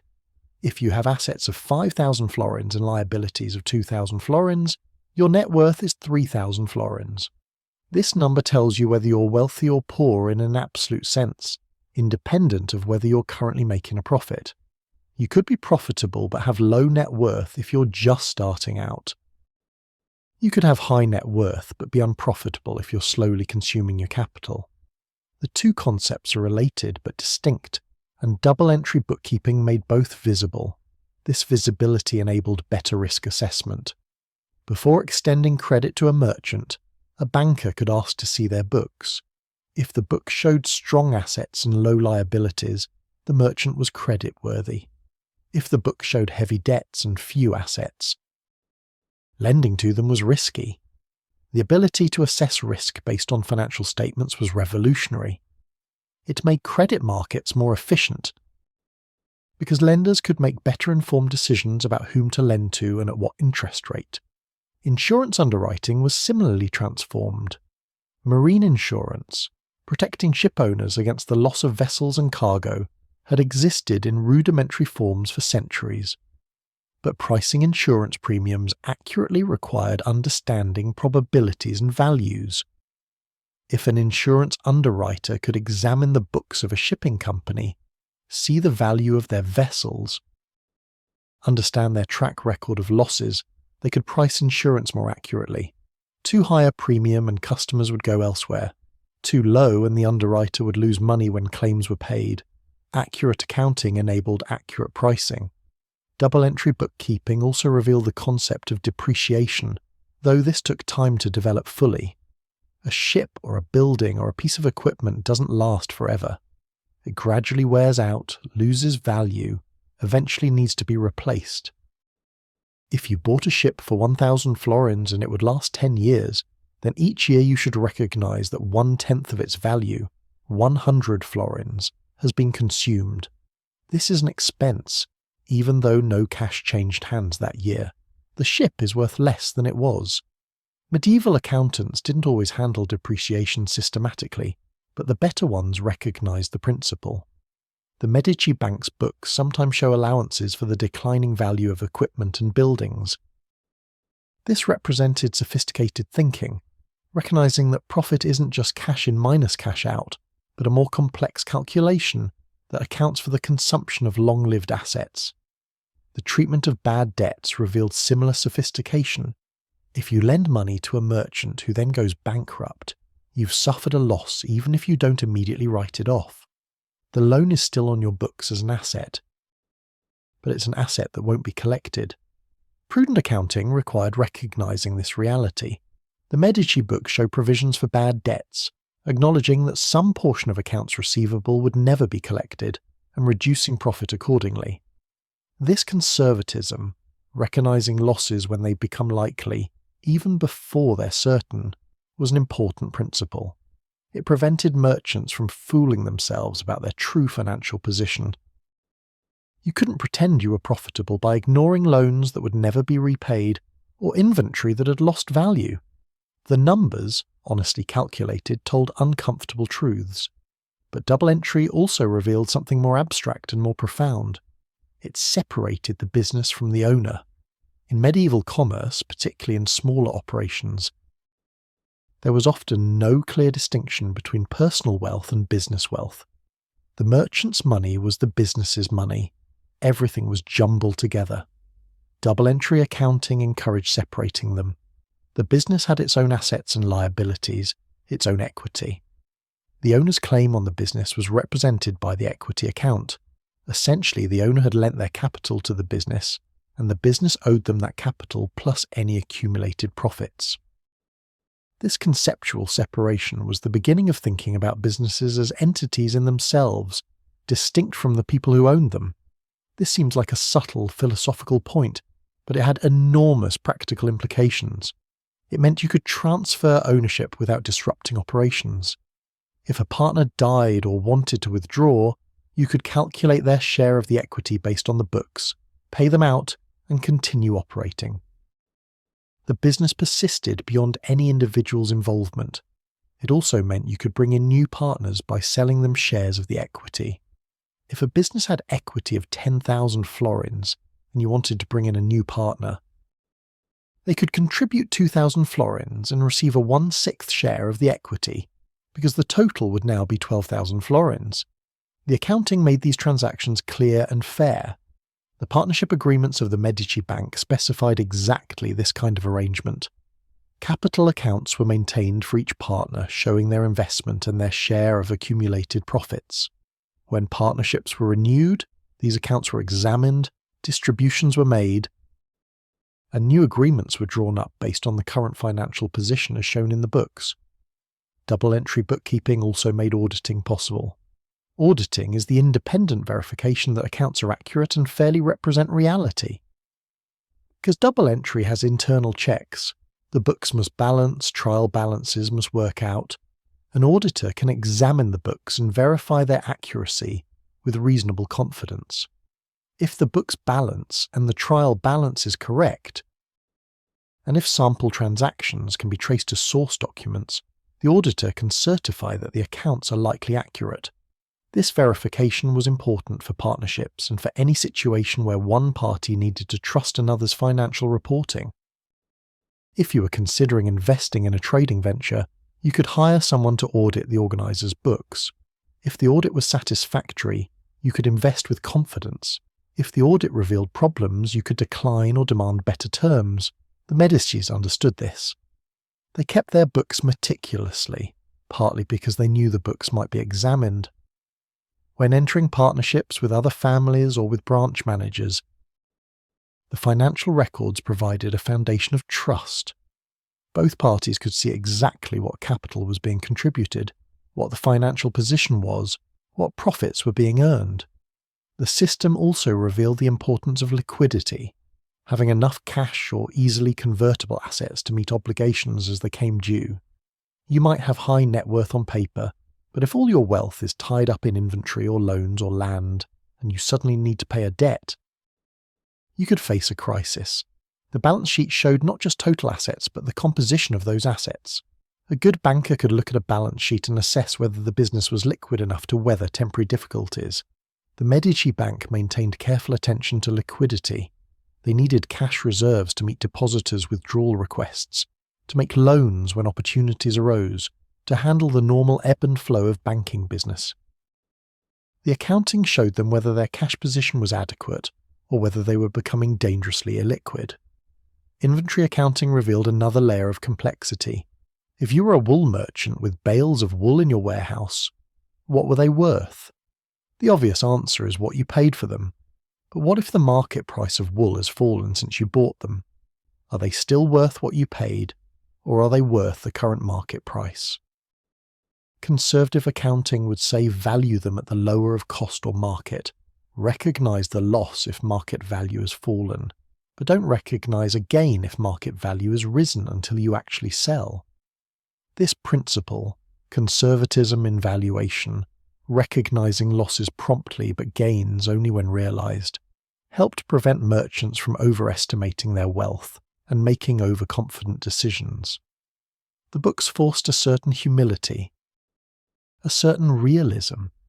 The profit and loss statement also made visible the difference between gross profit and net profit. Gross profit is revenue minus the direct cost of goods sold. Net profit is gross profit minus all other expenses, rent, wages, taxes, interest on debt. Everything. A business might have healthy gross profit margins but still lose money overall if operating expenses were too high. The detailed categorization of expenses in double-entry books revealed where money was actually going, which enabled cost control. If the book showed that wages were consuming an excessive portion of revenue, management could look for efficiencies, better tools, better organization of work, perhaps fewer workers doing more. If rent was too high, they might renegotiate the lease or move to a cheaper location. The visibility that accounting provided enabled management in a way that hadn't been possible before. What double-entry bookkeeping ultimately revealed was that business is knowable. The financial reality of an enterprise, which had seemed murky and uncertain, could be represented with clarity and precision. The numbers told stories of success or struggle, of wise decisions or poor ones, of assets accumulated or squandered. And because the numbers were based on a rigorous system with internal checks and balances, they could be trusted. This trust was revolutionary. It enabled commerce to scale beyond personal relationships. You didn't need to personally know and trust your partners in distant cities if their books were kept properly, and you could examine them. You didn't need to rely on reputation and rumour if you could see actual financial statements. Information replaced guesswork. Numbers replaced intuition. Not completely. Judgment was still essential, but to a degree that transformed what was possible. The Medicis benefited from this transformation enormously. Their empire of partnerships across Europe functioned because the accounting provided visibility and control. Cosimo could trust his branch managers not just because they were honourable men, though that mattered, but because their books revealed what they were doing. The numbers created accountability. But the revelation that double entry provided extended far beyond the Medicis. Every merchant who adopted the system gained the same clarity, the same ability to see their business truly. Some used this knowledge wisely and prospered. Others saw uncomfortable truths, that their apparently successful business was actually losing money, that their assets were worth less than they thought, that they were heading toward bankruptcy. The system revealed reality, and reality wasn't always pleasant. But knowing the truth, even when painful, was better than ignorance. You couldn't fix problems you couldn't see. As we move forward, as we trace how double-entry bookkeeping spread beyond Italy to transform commerce across Europe and eventually the world, hold this understanding. The system's power lay in revelation. It pulled back the veil on financial reality. It made the invisible visible, the uncertain certain, the vague precise. It was a tool for seeing truth, and in a world where much remained mysterious and unknowable, that ability to see truly, at least in the realm of business and finance, was precious beyond measure. Let that thought settle gently as we continue our journey through the history of this elegant, powerful system. The story of double-entry bookkeeping doesn't end in Florence, of course. Like all powerful ideas, it spread, adapted, transformed as it moved from place to place, from culture to culture. Let's trace this journey, watching how a Florentine innovation became the foundation of global commerce. Venice, Florence's great rival in commerce and culture, adopted double-entry methods with particular enthusiasm. The Venetian Republic was perhaps the most sophisticated commercial state in Europe during the 15th and 16th centuries. Venice had grown wealthy from trade with the East, serving as the gateway through which spices, silks, and luxury goods from Asia reached European markets. Venetian merchants sailed to Constantinople, to Alexandria, to the ports of Syria and the Levant, bringing back cargoes that could be sold for enormous profits in European markets. This long-distance trade required precisely the kind of financial sophistication that double-entry bookkeeping provided.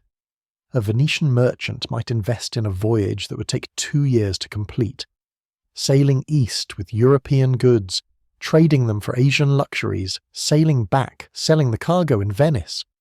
During those 2 years, capital was tied up in the venture. How did you account for this? How did you track whether the voyage was profitable? Double entry provided the answer. When the voyage began, you had an asset, the goods sent east, and a reduction in cash or an increase in debt if you'd borrowed to finance the venture. As the voyage progressed and no new information arrived, the books remained unchanged. When the ship finally returned and the cargo was sold, you could calculate profit or loss. The system handled these long-time horizons naturally, keeping track of assets through their transformations from cash to goods, to different goods, and back to cash. Venetian merchants refined the accounting practices they learned from the Florentines. The Venetian government itself kept detailed accounts using double-entry methods. The arsenal, Venice's great shipyard where naval vessels were built, maintained accounts tracking materials, labour, the cost of each ship. Government revenues and expenditures were recorded systematically. Venice became a model of financial administration, its books a marvel of order and clarity. Luca Pacioli, who wrote the first published description of double-entry bookkeeping, did so in Venice. His book, published in 1494, specifically described the Venetian method of keeping books. He explained how Venetian merchants set up their journals and ledgers, how they recorded transactions, how they closed their books at year-end. The system he described had been refined over decades by Venetian practice, and his description spread this knowledge across Europe and beyond. The printing press, invented in Europe just a few decades earlier, made this dissemination possible. Before printing, a book like Pacioli's could only be copied by hand, one manuscript at a time at great expense. The number of copies would be limited to dozens or perhaps hundreds. But printed books could be produced in thousands of copies, sold relatively cheaply, distributed widely. Pacioli's Summa was printed in Venice in an edition of perhaps 2,000 copies. Within decades, these copies had reached merchants and scholars across Europe. Translations followed. The original was in Italian, accessible to merchants in the Italian city-states, but not to those who read only German or Dutch or English. By the mid-1500s, translations and adaptations had appeared in several languages. Dutch merchants learned double entry from books printed in Antwerp, German merchants from books printed in Augsburg and Nuremberg. The knowledge spread like ripples on a pond, each reader potentially teaching the method to others. Northern Europe presented different commercial conditions than Italy, but the fundamental principles of double-entry bookkeeping applied universally. The great trading cities of the Hanseatic League, Lübeck, Hamburg, Danzig, Riga, were centres of commerce connecting the Baltic with the rest of Europe. They traded timber, furs, amber, grain from the east for cloth, wine, and manufactured goods from the west. Hanseatic merchants adopted double-entry methods to manage their increasingly complex operations. The Fugger family of Augsburg in southern Germany built a banking and commercial empire that rivaled the Medicis. Jakob Fugger, known as Jacob the Rich, financed emperors and kings, controlled silver and copper mines, traded in spices and textiles. The Fugger Company maintained meticulous double-entry books, their archives, which survive in remarkable completeness, show accounting practices of extraordinary sophistication. They tracked costs in their mining operations, calculated profit on trading ventures, maintained capital accounts for the various family members who were partners in the firm. The clarity their accounting provided helped them manage an empire that stretched from Spain to Hungary, from the Netherlands to Rome. Antwerp, in the southern Netherlands, became the commercial capital of northern Europe in the 1600s. It was a cosmopolitan city where merchants from across Europe gathered, where goods from around the world were traded, where financial innovations flourished. Antwerp's merchants adopted double-entry bookkeeping as standard practice. The city's bourses, buildings where merchants gathered to trade, were centres where accounting knowledge was shared and refined. A young merchant learning the trade in Antwerp would be taught double-entry bookkeeping as a fundamental skill, as essential as knowing how to calculate exchange rates or assess the quality of wool. Spain and Portugal, as they built empires in the Americas and Asia, brought double-entry accounting with them. Spanish colonial administrators kept books tracking gold and silver mined in Mexico and Peru, tracking the revenues sent back to Spain, tracking expenditures on colonial administration and military garrisons. The famous fleets that carried American treasure to Seville operated under detailed accounting oversight. Each shipment of silver was recorded, its value noted, its arrival verified. The system helped Spain track the enormous wealth flowing from its colonies, though it couldn't prevent the eventual bankruptcy that came from spending faster than even American silver could sustain. Portuguese merchants trading with India and the East Indies similarly kept double-entry accounts. The Estado de India, Portugal's eastern empire, was as much a commercial venture as a territorial one. Ships sailed to Goa, to Malacca, to Macau, bringing back spices, silk, porcelain. The voyages were financed by merchants and by the crown, with profits shared according to complex agreements. Accounting was essential to track who had invested what the voyages earned, how profits should be distributed. But perhaps the most significant development in the spread of double-entry bookkeeping was its adoption by the Dutch East India Company, the Verenigde Oostindische Compagnie, or VOC, founded in 1602. The VOC was unlike any commercial organisation that had existed before. It was a joint stock company, meaning that instead of being a partnership among a few individuals, it had hundreds and eventually thousands of shareholders who owned tradable shares. You could buy a share in the VOC, and if the company prospered, you would receive dividends. If you wanted to exit your investment, you could sell your share to someone else. This structure required accounting of unprecedented complexity and transparency. Shareholders needed to know how the company was performing. Were profits being earned? Was the company's financial position sound? Without this information, shares couldn't be valued. Trading couldn't occur efficiently. The VOC published financial statements, balance sheets and profit and loss accounts that shareholders could examine. These statements were based on consolidated double-entry books that track the company's vast operations. Consider the scope of what needed to be accounted for. The VOC operated trading posts and fortified settlements across Asia, in Indonesia, in Ceylon, in India, in Japan, in Taiwan, in South Africa. It owned dozens of ships, hundreds of warehouses, employed thousands of sailors and soldiers and merchants and administrators. It traded in spices, textiles, porcelain, tea, coffee, countless other goods.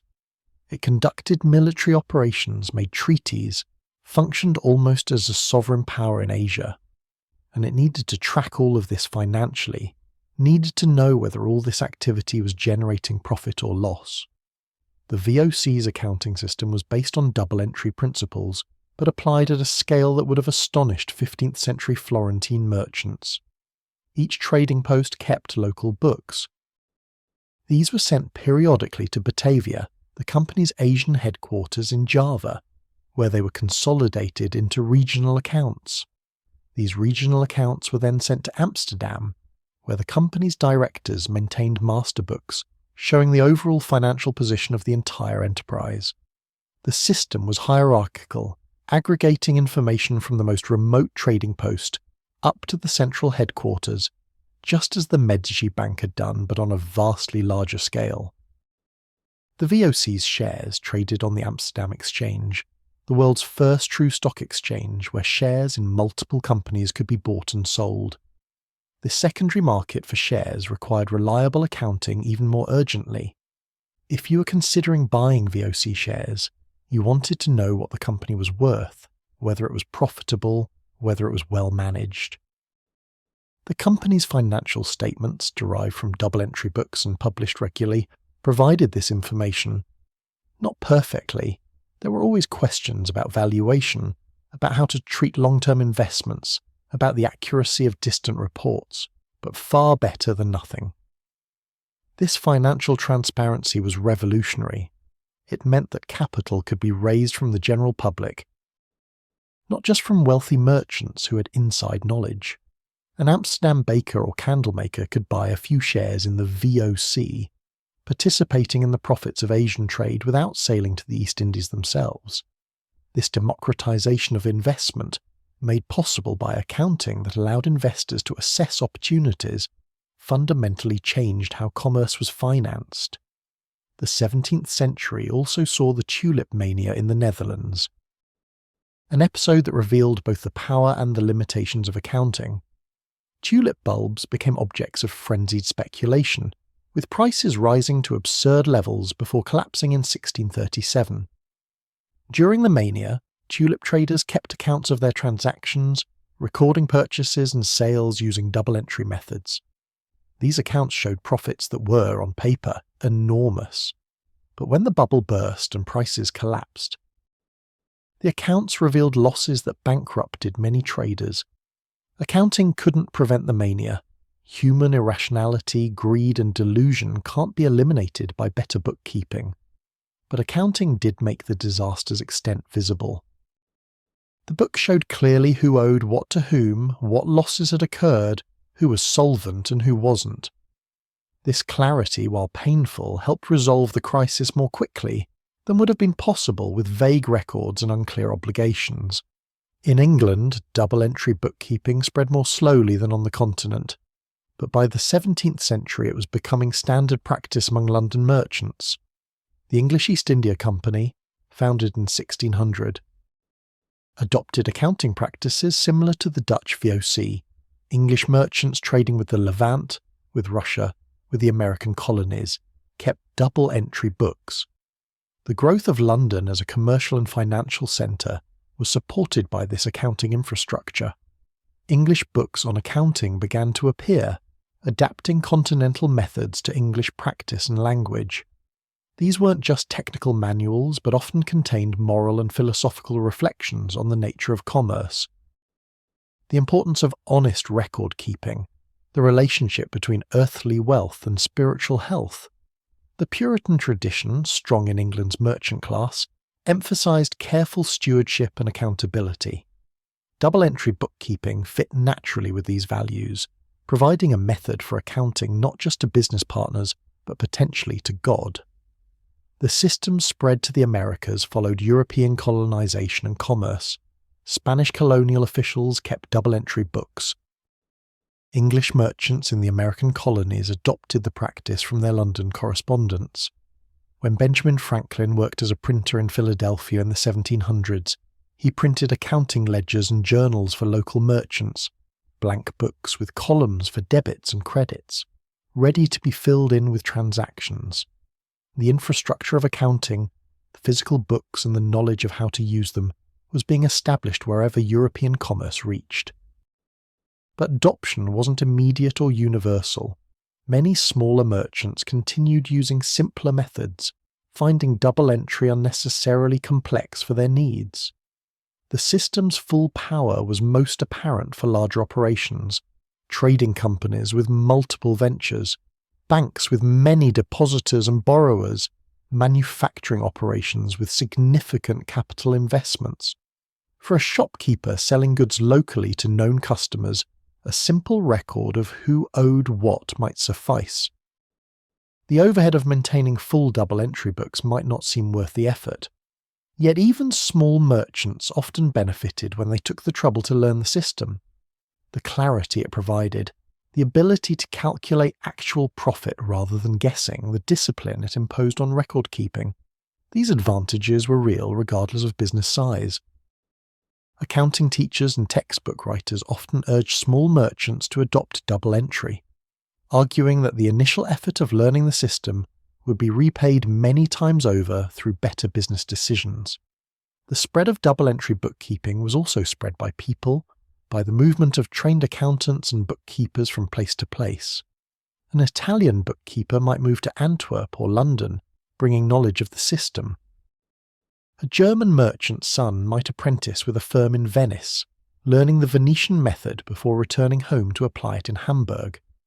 Knowledge travelled with people, embedded in skills and habits of mind that could be transferred from one context to another.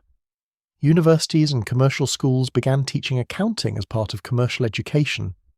Young men training for careers in commerce would learn arithmetic, foreign languages, geography, and double-entry bookkeeping.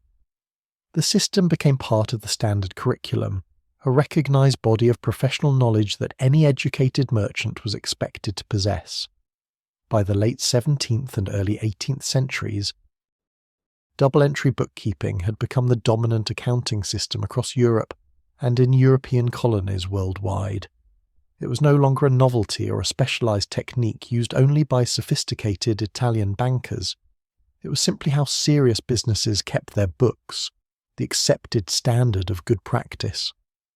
Alternative methods existed, and many small operations still used them, but for any business of significant size or complexity, double entry was the foundation. The system's spread represented the globalization of a particular way of thinking about business and finance. Wherever European merchants traded, they brought these methods. Local merchants who wanted to participate in European commerce often adopted the same practices, recognizing that doing so facilitated trust and cooperation. The language of accounting, debits and credits, assets and liabilities, journals and ledgers, became a kind of universal business language, comprehensible across cultural and linguistic boundaries. This standardization had profound implications. It meant that business practices in Amsterdam and London and Venice and Hamburg, while not identical, had fundamental similarities. An accountant trained in one city could work in another without having to learn an entirely different system. Financial statements from different companies could be compared, at least roughly, because they were based on the same underlying logic. The possibility of integrated commercial networks spanning Europe and beyond was greatly enhanced by this shared accounting framework. Yet adaptation also occurred. Each region developed its own variations, its own preferences for how to organize accounts or present financial statements. Dutch practice differed from English practice in details, though the fundamental principles remained the same. This local variation within a shared system showed both the universality and the flexibility of double-entry bookkeeping. The core insight that every transaction has two sides that must be recorded to capture reality completely was universal. But the specific implementation could be adapted to local needs and customs. As we prepare to move forward, to examine how the system could be misused and how even the Medicis eventually failed despite their accounting prowess, take a moment to appreciate the achievement we've traced. An idea that emerged in medieval Italian city-states spread across Europe and then across the world, transforming commerce wherever it went. The spread wasn't instantaneous or inevitable, but it was steady, driven by the system's practical advantages and by people who recognized its value. Like language or mathematics or any powerful intellectual tool, double-entry bookkeeping became part of human civilization's toolkit, available to anyone willing to learn it. The Medici's secret weapon became humanity's common property, and the world was changed forever by its spread. We've seen how double-entry bookkeeping spread across the world, transforming commerce wherever it was adopted. But now we need to turn to a more difficult subject, one that's important to understand if we're to see the full picture. Double-entry bookkeeping was a tool for revealing truth, yes, but like any tool, it could be misused, and the truths it revealed weren't always truths we should celebrate. Let's explore the darker side of this elegant system. The same mechanisms that made fraud harder also, paradoxically, made certain kinds of fraud more sophisticated. A merchant keeping simple records might lie by simply omitting transactions or destroying documents. But someone maintaining double-entry books faced a different challenge, because the books had to balance because there were internal checks. Lying required more elaborate deception. You couldn't just fail to record a transaction. The missing entry would cause the books not to balance. You had to create false entries that preserved the appearance of balance while concealing the truth. This meant that fraud in a double-entry system required skill and planning. The fraudster needed to understand the system well enough to manipulate it convincingly. In a perverse way, this made accounting knowledge valuable to criminals as well as to honest merchants. A bookkeeper who understood how the system worked could potentially embezzle funds while making the books appear correct. They could create fictitious transactions, inflate asset values, hide losses, all while maintaining the mathematical elegance that made double-entry so trusted. The South Sea Company bubble of 1720 provides a vivid example of how accounting could be manipulated to deceive investors and the public. The South Sea Company was a British joint stock company created in 1711, ostensibly to trade with Spanish South America.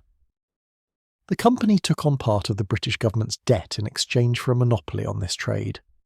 The actual trade was minimal. Spain tightly controlled access to its colonies, but the company's promoters created an illusion of great potential profits. The company's accounting was instrumental in this deception. Financial statements were prepared that showed impressive assets and suggested future profits, even though the underlying business generated little actual revenue. Asset values were inflated. Expected future earnings were treated as if they were certain. The accounting, while technically following double-entry principles, painted a picture that was far more optimistic than reality justified. Share prices rose spectacularly.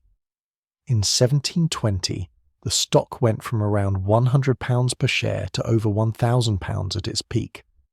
People from all levels of society invested, drawn by the prospect of quick wealth.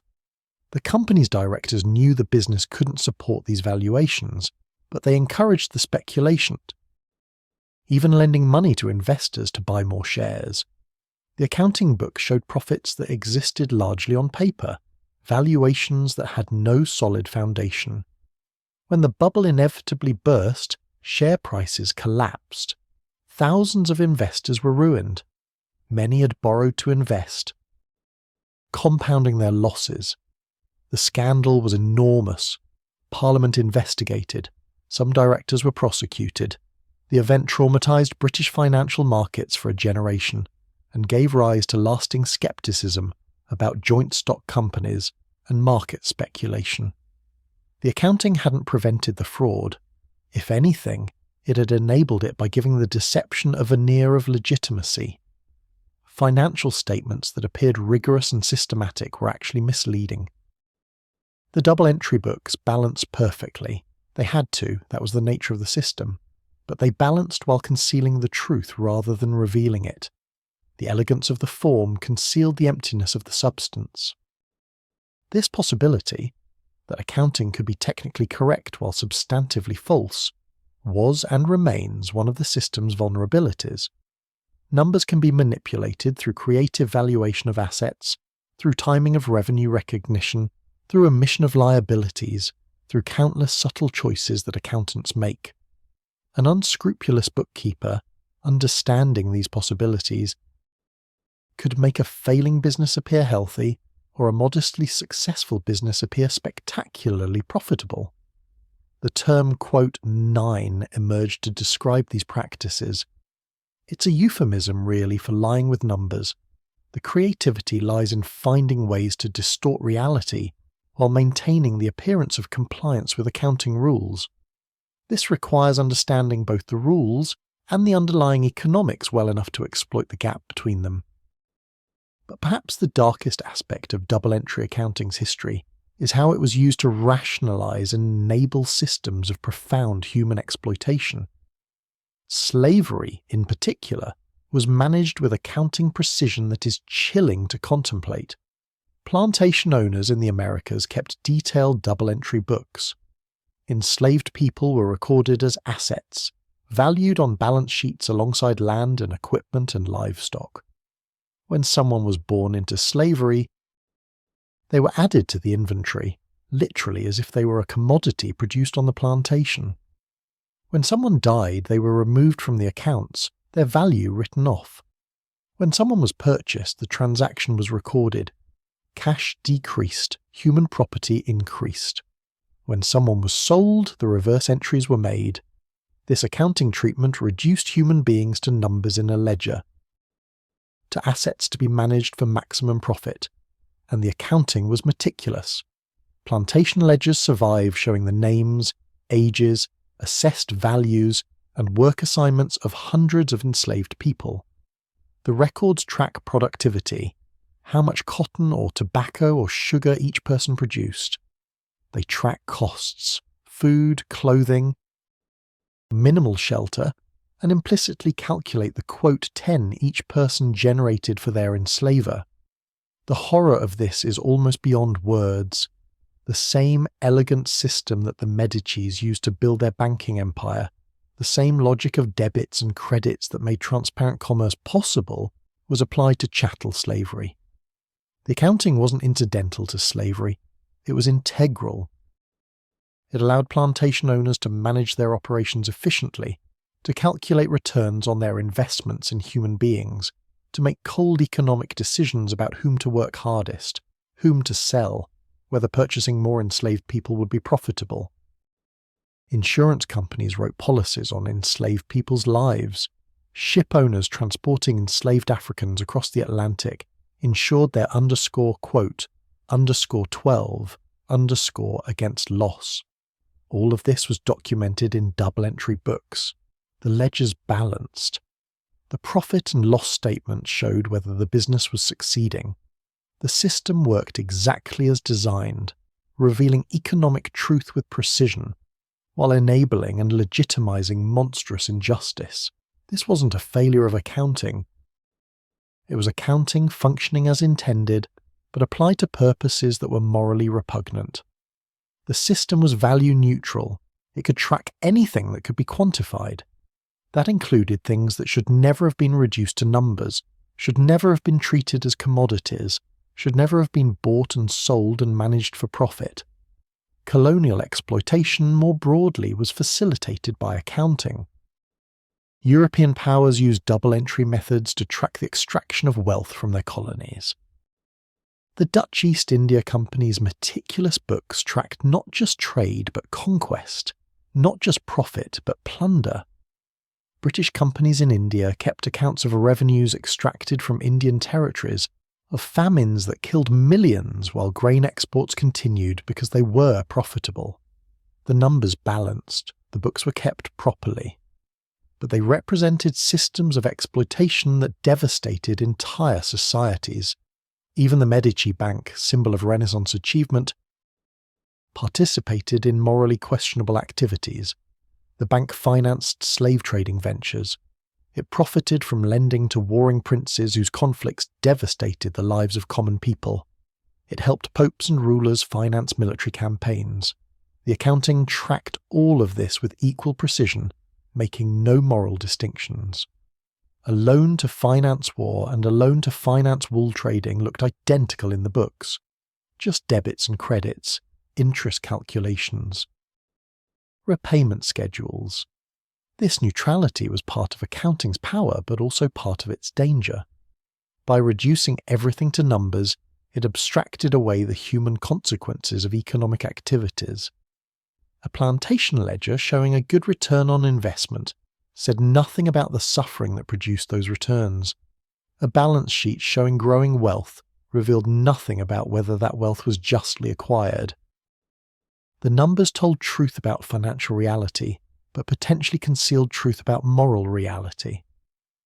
We should also consider how the Medici Bank itself eventually failed, despite all the advantages that sophisticated accounting provided. The bank's decline began in the late 1500s under Lorenzo de' Medici, Lorenzo the Magnificent. Lorenzo was a brilliant politician, a generous patron of arts and learning, a skilled diplomat, but he was a poor banker. Lorenzo diverted bank resources to political purposes. The Medici family's dominance in Florence required spending money on allies, on patronage, on shows of magnificence that impressed potential supporters. Lorenzo raided the bank's capital for these purposes. The accounting showed this clearly, the withdrawals were recorded, but Lorenzo proceeded anyway, prioritizing political power over financial health.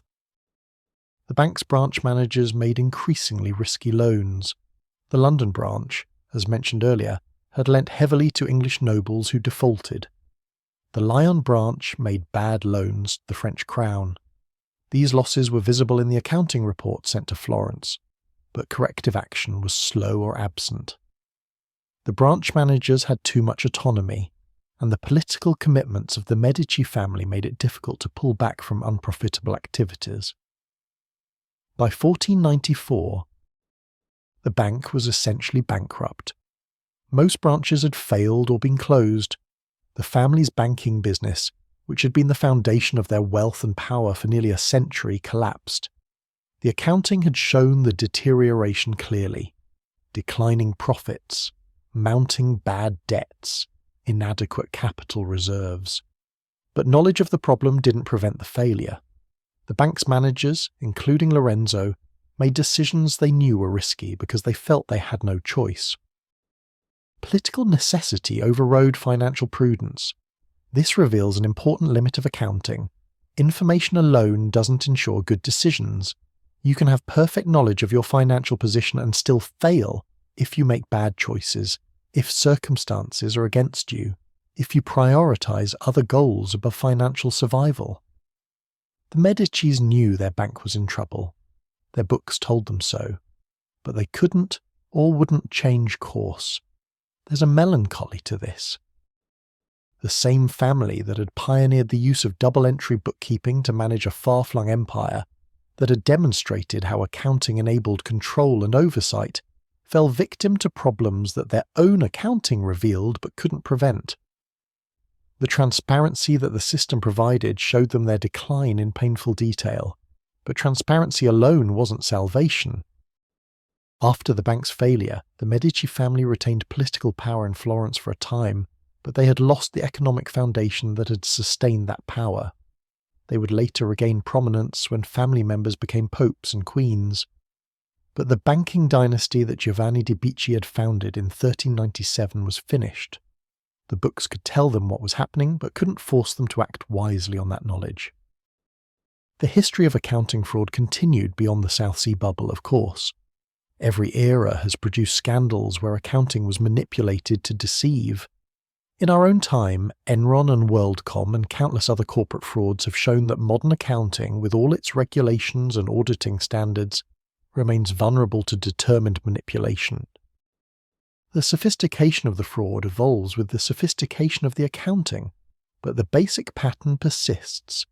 People finding ways to make the numbers lie while maintaining the appearance of propriety. This isn't an argument against accounting. The system remains enormously valuable, essential even. But it's a reminder that accounting is a tool, not a guarantee. It can reveal truth or conceal it, enable transparency or facilitate fraud, serve justice or enable exploitation. The same principles, the same techniques can be applied to vastly different purposes. The moral character of the enterprise lies not in the accounting system itself, but in the people who use it and the purposes they serve. There's also the question of what accounting cannot capture. Human suffering, environmental destruction, cultural loss, the erosion of trust, the corruption of institutions, these can't be reduced to numbers in a ledger.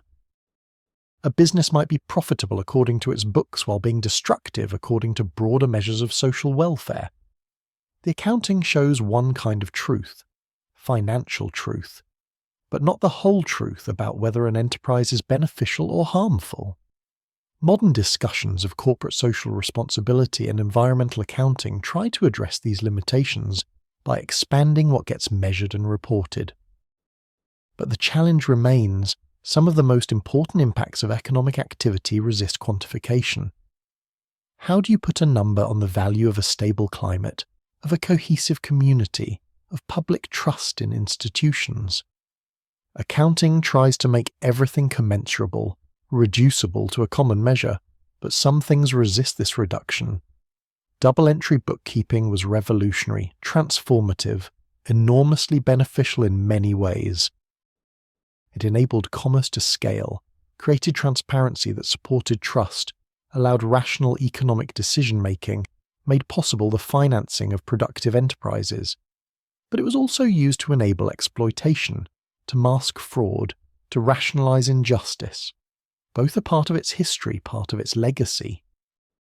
As we move forward, as we trace how accounting evolved through the Industrial Revolution and into the modern era, we'll see this duality continue. Accounting as tool for transparency and accounting as instrument of deception.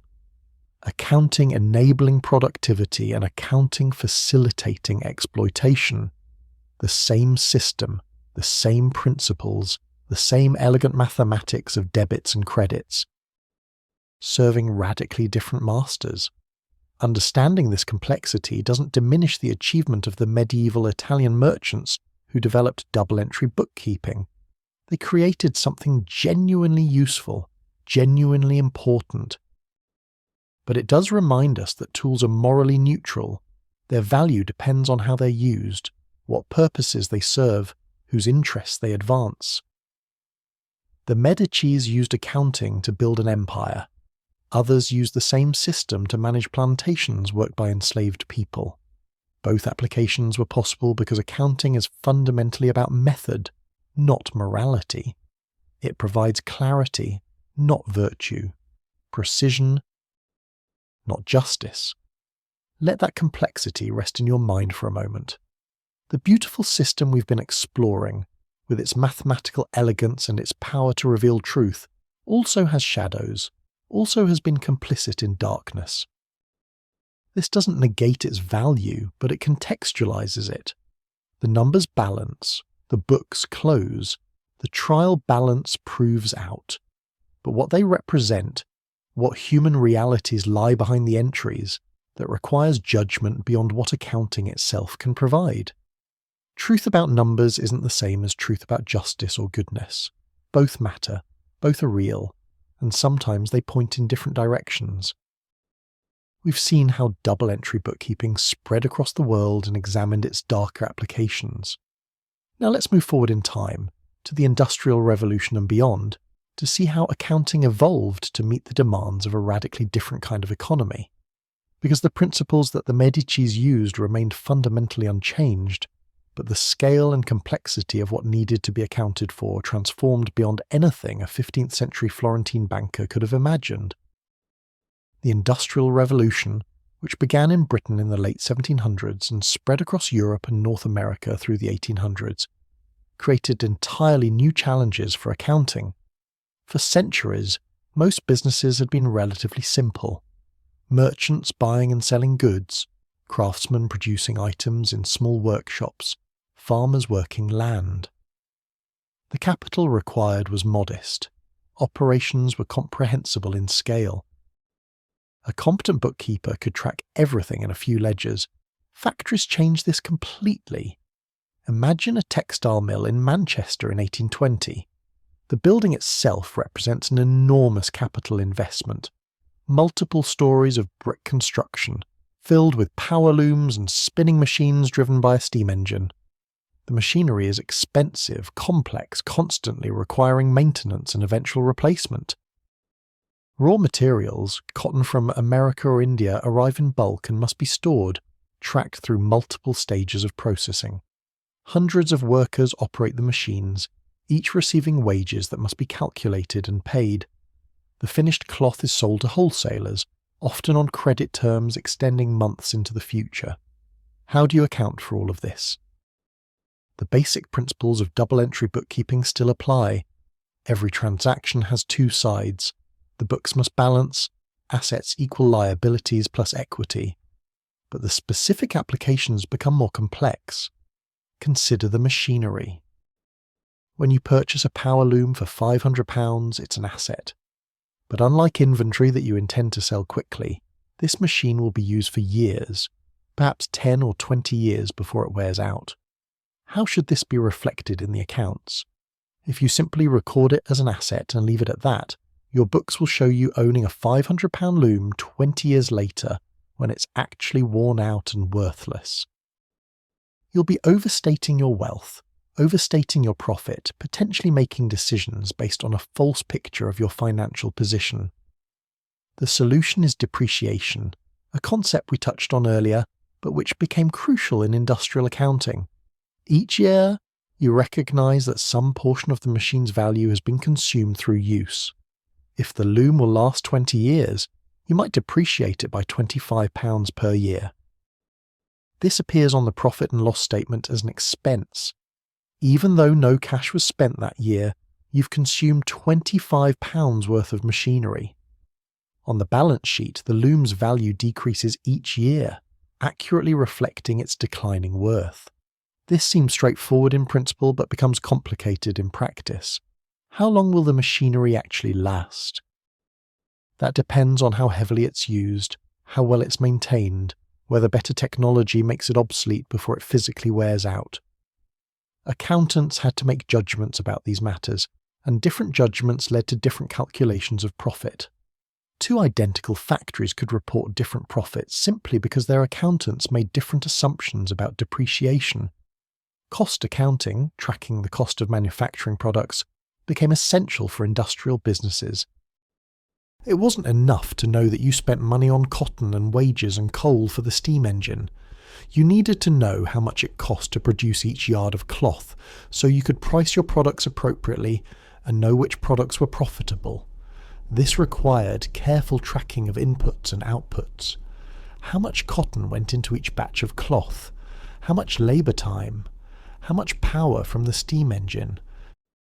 And what was the cost of the coal that powered it? The accounting had to allocate shared costs across different products. If you made both coarse cotton for common clothing and fine cotton for gentlemen's shirts, and both used the same machinery and factory building, how much of the building's rent should be allocated to each product line?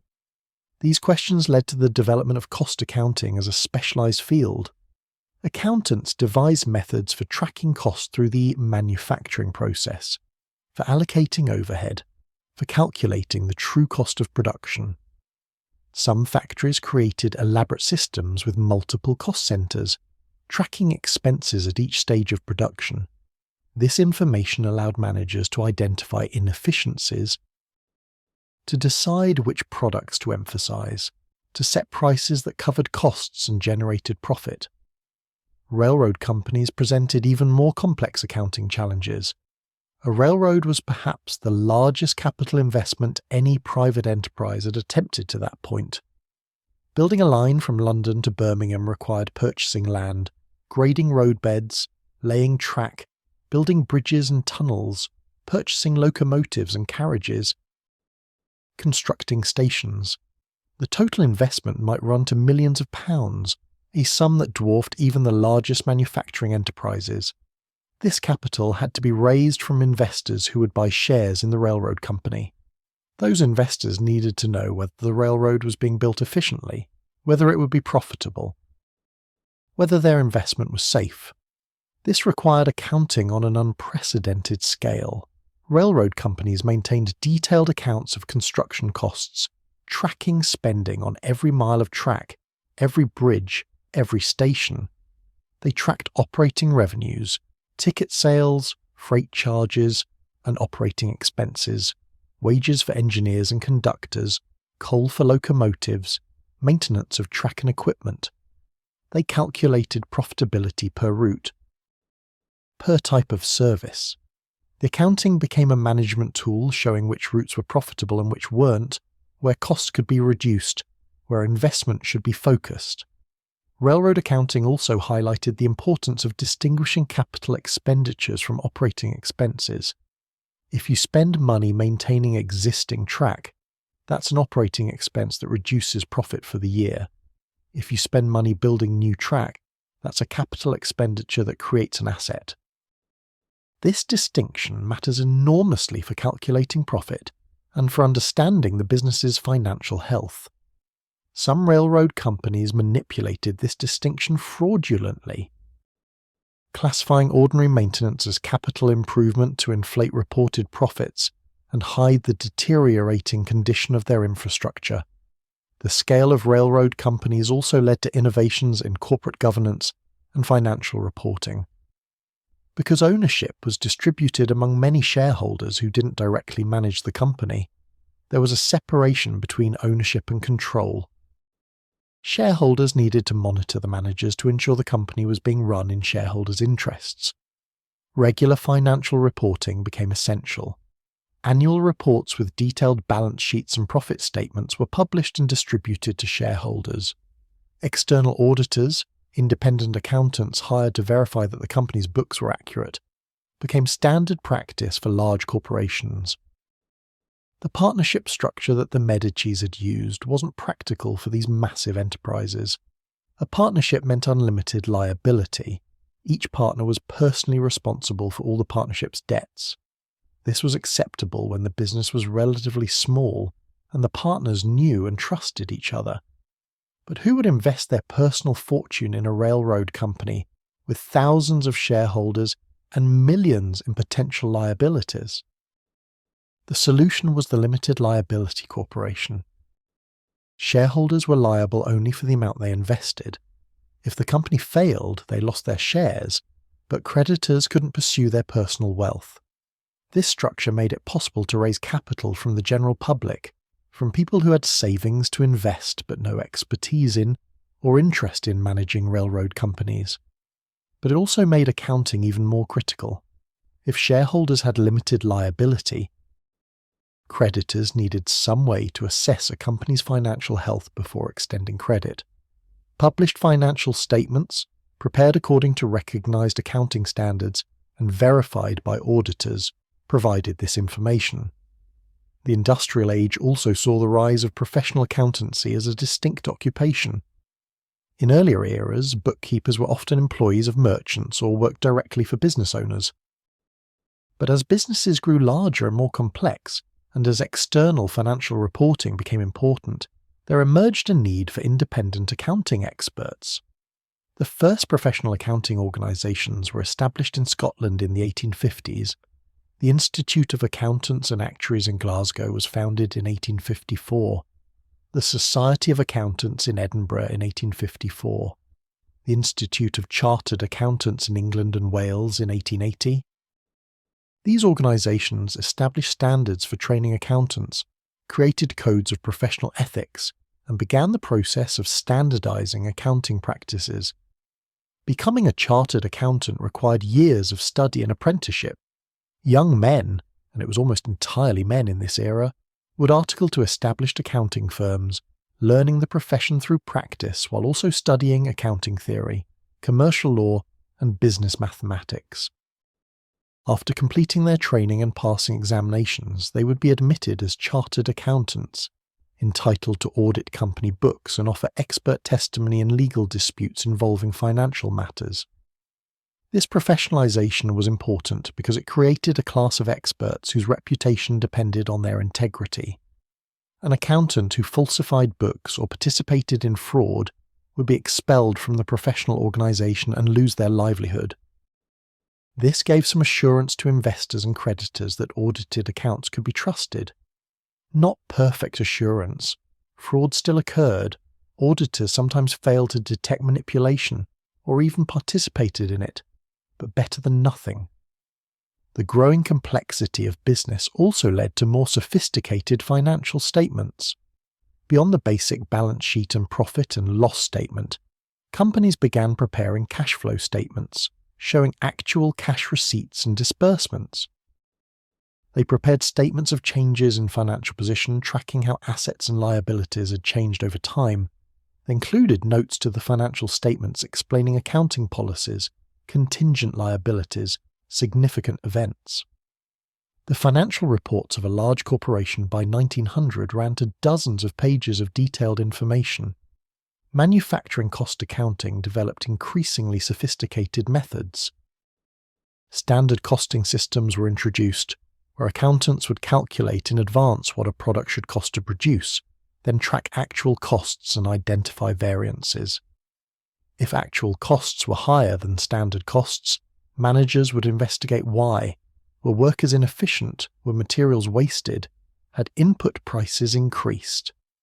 This variance analysis became a powerful management tool. Some accountants also began tracking non-financial measures. How many units were produced per labour hour? What was the defect rate? How quickly did inventory turn over? These operational metrics, combined with financial accounting, gave managers much fuller pictures of their businesses. The goal was to make operations visible, measurable, controllable through information. The late 1800s and early 1900s saw massive industrial consolidations. Small companies merged into larger ones. Industrial trusts and monopolies emerged. Standard Oil, US. Steel, General Electric, vast corporations operating across entire industries. These required consolidated accounting on a scale that would have astonished earlier generations. A company like Standard Oil might own dozens of refineries, hundreds of distribution facilities, thousands of railroad tank cars, oil wells, pipelines, retail stores. Each facility kept its own books, but all needed to be consolidated into financial statements showing the overall position of the parent corporation. The accounting principles were the same: double entry, debits and credits, assets and liabilities, but the aggregation and consolidation were enormously complex. Holding company structures added another layer. A parent company might own shares in subsidiary companies, which themselves might own shares in other companies. How should these complex ownership structures be accounted for? How should profits be calculated when subsidiaries sold goods to each other? Accountants developed methods for consolidation that eliminated these intercompany transactions, showing the economic substance rather than the legal form. Tax accounting became a distinct specialization.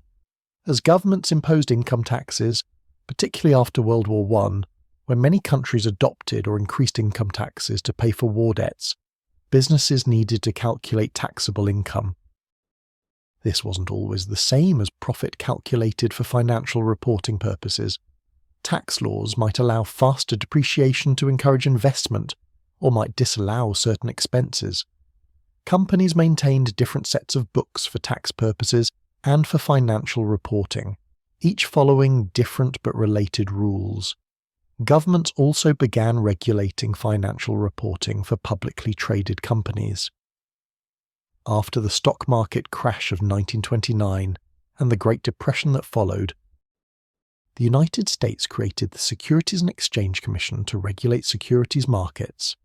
The SEC required companies selling shares to the public to file detailed financial reports prepared according to specific standards.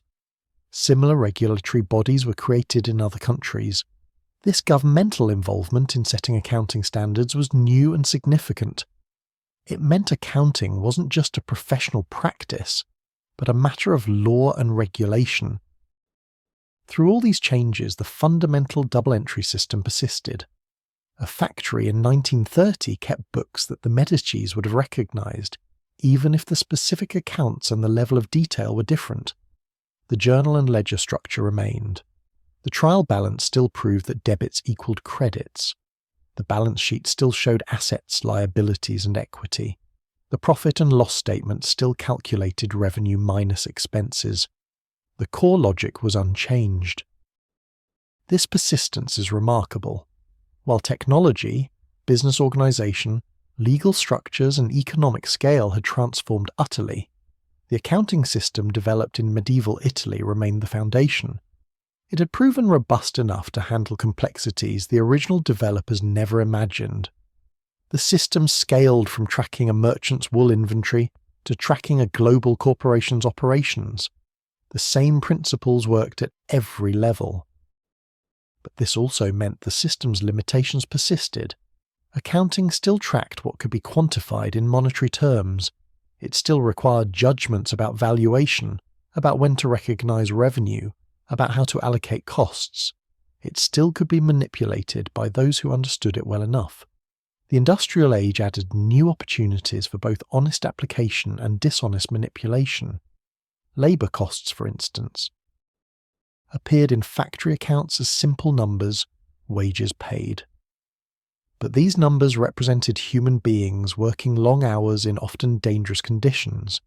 A factory's profit and loss statement might show healthy profits, while the workers who generated those profits lived in poverty and suffered injuries from unsafe machinery. The accounting revealed economic truth but obscured social truth. Environmental costs were typically ignored entirely. A factory might dump waste into a river, imposing costs on downstream communities, but these costs didn't appear in the company's accounts. The accounting showed private profit while ignoring social costs. This externalization of costs, making society bear expenses while the company captured benefits, was invisible in the standard accounting framework. The same duality we saw earlier, accounting as tool for transparency and as instrument concealing important truths, continued through the industrial age. The system enabled productive enterprises, provided information for efficient allocation of capital, allowed investors to make informed decisions. But it also enabled exploitation of workers, environmental destruction, concentration of economic power in ways that accounting made appear natural and inevitable. By the mid-20th century, as we'll explore in our final act, accounting had become thoroughly embedded in economic life. Every significant business kept double-entry books. Professional accountants were essential to corporate operations. Financial reporting was regulated by law. Accounting standards were codified in great detail. Universities taught accounting as a professional discipline. The system that had emerged in medieval Florence had become a fundamental infrastructure of modern capitalism. Let that trajectory settle in your mind from the Medici, counting houses to global industrial corporations, from handwritten ledgers in Italian to computerized accounting systems tracking millions of transactions, from a secret that gave competitive advantage to a required standard that everyone followed. The journey spanned 5 centuries and circled the globe, but the core insight remained constant. Business reality could be represented accurately through the discipline of recording both sides of every transaction, maintaining the balance, letting the numbers reveal truth. That insight, developed by anonymous merchants and refined by countless bookkeepers, enabled the industrial transformation of human civilization. For better and for worse, in ways beautiful and terrible, the elegant mathematics of debits and credits shaped the modern world. The story of double-entry bookkeeping didn't end with the industrial age, of course. It continues into our own time, transformed by technology yet still recognizable, still based on the same fundamental principles. Let's explore how computers changed accounting, how the digital revolution both enhanced and complicated the elegant system we've been tracing through history. The first computers used for business accounting appeared in the 1950s. These were enormous machines, room-sized collections of vacuum tubes and magnetic tape drives that generated tremendous heat and required constant maintenance. They were expensive, temperamental, and required specially trained operators. Yet even in this primitive form, computerized accounting offered advantages over manual bookkeeping. The most obvious advantage was speed. A computer could process thousands of transactions in the time it took a human bookkeeper to record a dozen. Calculations that might take hours by hand happened in seconds. This meant businesses could process larger volumes of transactions, could close their books more quickly at month-end, could generate reports almost instantly. But speed wasn't the only benefit. Computers also brought accuracy. A human bookkeeper might make arithmetic errors, might transpose numbers, might simply become tired after hours of repetitive work and make mistakes. A computer, executing its programmed instructions, didn't make arithmetic errors. If the program was correct and the data entered accurately, the output would be correct. This reliability was enormously valuable. The early accounting systems were batch processing operations. Throughout the day or week, transactions would be recorded on punch cards or paper tape. Periodically, these batches of transactions would be fed into the computer, which would update the accounting records and print reports. The process was still somewhat cumbersome, faster than manual methods, but not truly real-time. As computer technology advanced through the 1960s and 70s, accounting systems became more sophisticated. Magnetic disk storage allowed data to be stored and accessed more flexibly. Time-sharing systems let multiple users access the same computer simultaneously. Programming languages evolved to make it easier to write and modify accounting software. The cost of computing declined, making computerized accounting accessible to smaller businesses. By the 1980s, personal computers brought accounting software to even tiny businesses. Programs like VisiCalc and later Lotus 123 and Microsoft Excel provided electronic spreadsheets, essentially computerized ledger books where you could enter numbers, create formulas, and have calculations performed automatically. More specialized accounting packages like QuickBooks and Peachtree offered complete accounting systems for small businesses at affordable prices. These systems still followed double-entry principles. When you recorded a sale in QuickBooks, the software automatically created the necessary journal entries: debit cash or accounts receivable, credit sales revenue. The user didn't need to understand debits and credits. They just entered the transaction in a user-friendly interface, and the software handled the double-entry mechanics behind the scenes. This abstraction made accounting accessible to people without formal bookkeeping training while maintaining the integrity of the double-entry system. Large corporations developed enterprise resource planning systems, integrated software platforms that connected accounting with inventory management, production planning, human resources, customer relationship management. SAP and Oracle became dominant providers of these massive systems. An ERP system would capture transactions at their source, when a factory worker recorded production output, when a salesperson entered an order, when a warehouse shipped goods, and automatically generate the appropriate accounting entries. This integration meant that accounting information was embedded throughout the organization's operations. The separation that had existed in earlier eras between operational processes and accounting processes largely disappeared. Every significant business event generated accounting data as a natural byproduct. This provided unprecedented visibility into operations, but also created new challenges around data accuracy and system security. The global nature of modern corporations made consolidation even more complex than in the industrial age. A multinational company might have subsidiaries in dozens of countries, each keeping books in local currency according to local accounting standards. Consolidating all of this into a single set of financial statements required converting currencies, reconciling different accounting treatments, eliminating intercompany transactions. ERP systems automated much of this, but the underlying complexity remained substantial. Real-time consolidation became possible and expected. Rather than waiting until month-end to consolidate subsidiary reports, headquarters could see updated financial positions daily or even hourly. This capability changed how corporations were managed. Problems could be identified and addressed much more quickly. Performance could be monitored continuously rather than periodically, but this real-time visibility also created pressure. Managers knew their results were being watched constantly.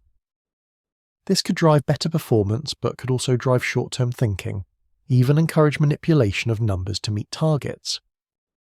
The technology that made information more available didn't necessarily make decision-making better if the incentives were misaligned. The internet and digital communication transformed how accounting information flowed. Companies could file financial reports electronically with regulators. Financial statements could be published on corporate websites, accessible to anyone. Investors could access and analyze financial data from thousands of companies, looking for patterns and opportunities. The Securities and Exchange Commission created XBRL, Extensible Business Reporting Language, a standardized digital format for financial reporting that made data machine-readable and easily comparable across companies. This transparency and accessibility represented a dramatic change from earlier eras. When the Medicis managed their bank, financial information was closely guarded, shared only with partners and key managers. Even in the industrial age, financial reports were available only to shareholders and creditors who specifically requested them. Now, detailed financial information about publicly traded companies was available to anyone with internet access, updated quarterly or even more frequently. Yet even with all this transparency, financial frauds continued to occur. Enron, one of the largest American corporations in the late 1990s, collapsed in 2001 when it was revealed that the company had used complex accounting manipulations to hide debt and inflate profits. The company had created hundreds of special-purpose entities, legally separate companies that allowed Enron to move debt off its balance sheet while still controlling the assets. The accounting was technically compliant with the rules, but concealed the economic reality that the company was drowning in debt. Arthur Andersen, one of the world's most prestigious accounting firms, had audited Enron's books and certified them as accurate. When the fraud was revealed, Arthur Andersen was destroyed. Convicted of obstruction of justice for shredding documents, it lost its clients and dissolved. The scandal showed that even sophisticated modern accounting, with all its rules and professional standards and computerized systems, remained vulnerable to determined manipulation. WorldCom, another major corporation, committed a more straightforward fraud around the same time. The company simply reclassified billions of dollars of operating expenses as capital expenditures, artificially inflating profits. This was crude compared to Enron's complexity, but it worked for years before being discovered. The company's internal accountants knew what was happening, but were pressured by executives to make the improper entries. These scandals led to new regulations, the Sarbanes-Oxley Act in the United States, which imposed stricter requirements on corporate governance and internal controls. CEOs and CFOs had to personally certify the accuracy of financial statements, facing potential criminal penalties for false certification. Companies had to document their internal control systems and have them audited. The cost of compliance was substantial, but the goal was to make fraud harder and make executives more personally accountable. The fundamental challenge remained unchanged from earlier eras. Accounting shows what people choose to record and how they choose to classify it. If people are dishonest, if they want to manipulate the numbers, the accounting system won't automatically prevent it. What accounting can do, and does do, when properly implemented, is create a trail of evidence, make manipulation harder, and increase the likelihood that fraud will eventually be discovered. But prevention requires more than good accounting. It requires integrity, appropriate incentives, and effective oversight. Blockchain technology, which emerged in the 2010s with Bitcoin and other cryptocurrencies, represents an interesting evolution of accounting principles. A blockchain is essentially a distributed ledger. Instead of one organization keeping the books, copies of the ledger are maintained by many participants in a network. Every transaction is recorded permanently and transparently. Once recorded, entries can't be altered without the change being visible to everyone. This is sometimes described as triple entry bookkeeping. In double entry, each party to a transaction records their side. The buyer records the purchase, the seller records the sale. In triple entry, there's also a shared record on the blockchain that both parties can verify.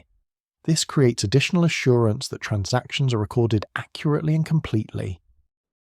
Cryptocurrencies use blockchain technology to maintain ledgers of who owns how many coins. Every Bitcoin transaction is recorded on Bitcoin's blockchain, creating a complete history of every coin's movement since Bitcoin's creation. This transparency and immutability makes certain kinds of fraud impossible. You can't spend the same Bitcoin twice because the blockchain shows who owns it. But blockchain accounting also has limitations. The technology handles digital assets well, but struggles with tracking physical goods or intangible rights. The blockchain can show that someone owns a digital token representing a car, but it can't ensure that the person actually possesses the physical car or that the car exists at all. The system is transparent, but what it's transparent about is limited. Accounting for cryptocurrencies themselves creates interesting challenges. If a company holds Bitcoin, how should it be valued on the balance sheet? At the price when acquired, at current market price. Bitcoin's price is volatile. It might be worth $10,000 one month and $30,000 the next. Different accounting standards have emerged for how to handle these digital assets, and the standards continue evolving as the technology matures. Artificial intelligence and machine learning are beginning to change accounting in other ways. AI systems can review thousands of transactions looking for patterns that might indicate fraud or errors. They can classify transactions automatically, and reducing the need for manual data entry. They can predict cash flow based on historical patterns. They can identify unusual transactions that merit investigation, but AI doesn't replace human judgment. The algorithms can process vast amounts of data and identify anomalies, but humans still need to interpret the results, understand context, make decisions.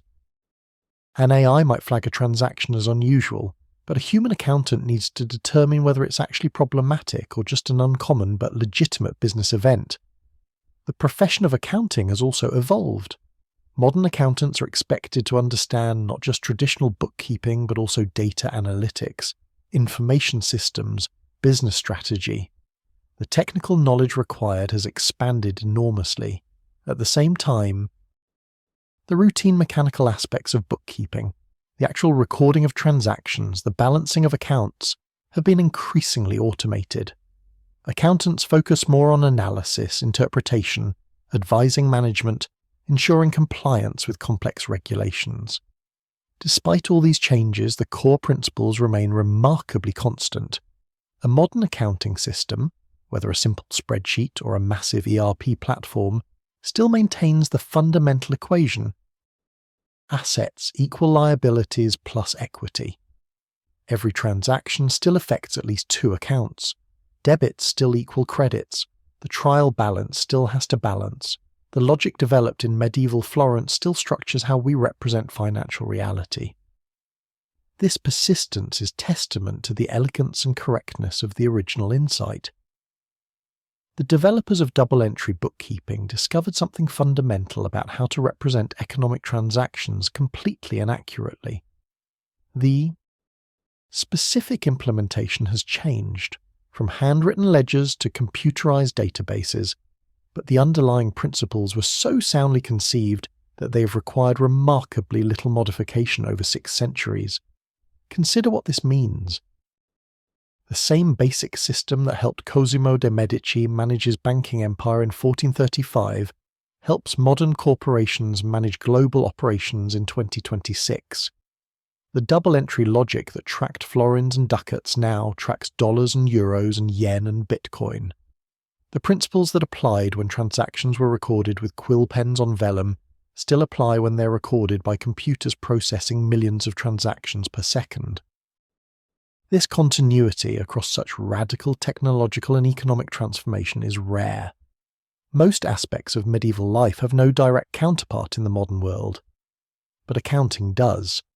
A medieval Italian bookkeeper transported to the present day would be bewildered by almost everything. By computers, by electricity, by the scale and complexity of modern business. But if you showed them a balance sheet, explained the entries, they would understand.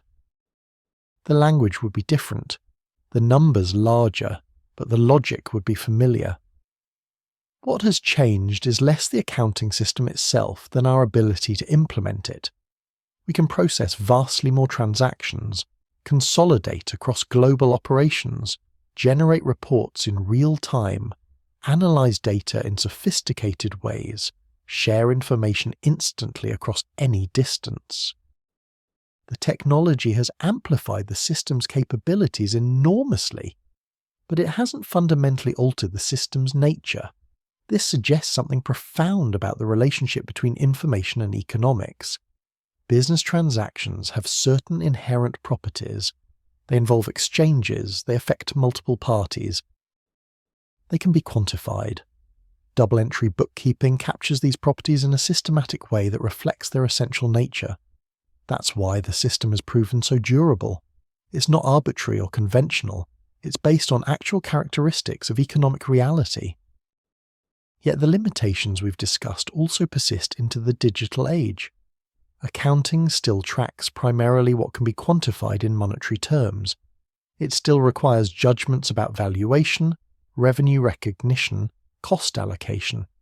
It can still be manipulated by those motivated to deceive. And it still doesn't capture many things that matter: environmental impacts, human welfare, social cohesion, long-term sustainability. There are efforts to expand accounting to include these dimensions. Environmental accounting tries to track carbon emissions, resource consumption, waste generation. Social accounting tries to measure impact on communities, labour practices, diversity and inclusion. But these remain supplementary to the core financial accounting, and they face challenges around measurement and standardization that financial accounting solved long ago. Perhaps in the future, accounting systems will evolve to integrate these broader measures as naturally as they currently integrate financial transactions. Perhaps blockchain or AI or technologies we haven't yet imagined will enable new forms of accountability and transparency. Perhaps the fundamental principles will finally change, adapting to represent realities that double-entry bookkeeping handles poorly. Or perhaps the core system will persist, continuing to provide its particular form of clarity about financial reality, while other systems develop alongside it to address other dimensions of business and economic activity. Either way, the legacy of double-entry bookkeeping will remain. It shaped how we think about business, about ownership, about profit and loss. It enabled forms of economic organisation that wouldn't have been possible without the transparency and control it provided. As we prepare to close our journey, as we move toward reflection on what this all means, consider the arc we've traced, from medieval Florence to the global digital economy, from quill pens and vellum to artificial intelligence and blockchain, from the Medicis managing 8 branches across Europe to multinational corporations operating in every country on Earth. Through all of this, the core insight persists. Business reality can be represented accurately by recording both sides of every transaction, maintaining balance, letting the numbers reveal truth. That insight, refined and tested and proven over centuries, became embedded in the infrastructure of modern economic life. We take it for granted now. Of course, businesses keep books. Of course, transactions are recorded. Of course, financial statements show assets and liabilities. But this wasn't obvious or natural. It was invented, developed, perfected by people trying to solve practical problems. And once invented, it changed what was possible, enabled scale and complexity that earlier ages couldn't achieve. The Medici's secret weapon became humanity's common tool, available to anyone willing to learn it, embedded in software that makes it accessible even to those who don't understand the underlying principles. From secret to standard, from competitive advantage to basic requirement, from revolutionary innovation to taken for granted infrastructure, that's the journey of double-entry bookkeeping through history.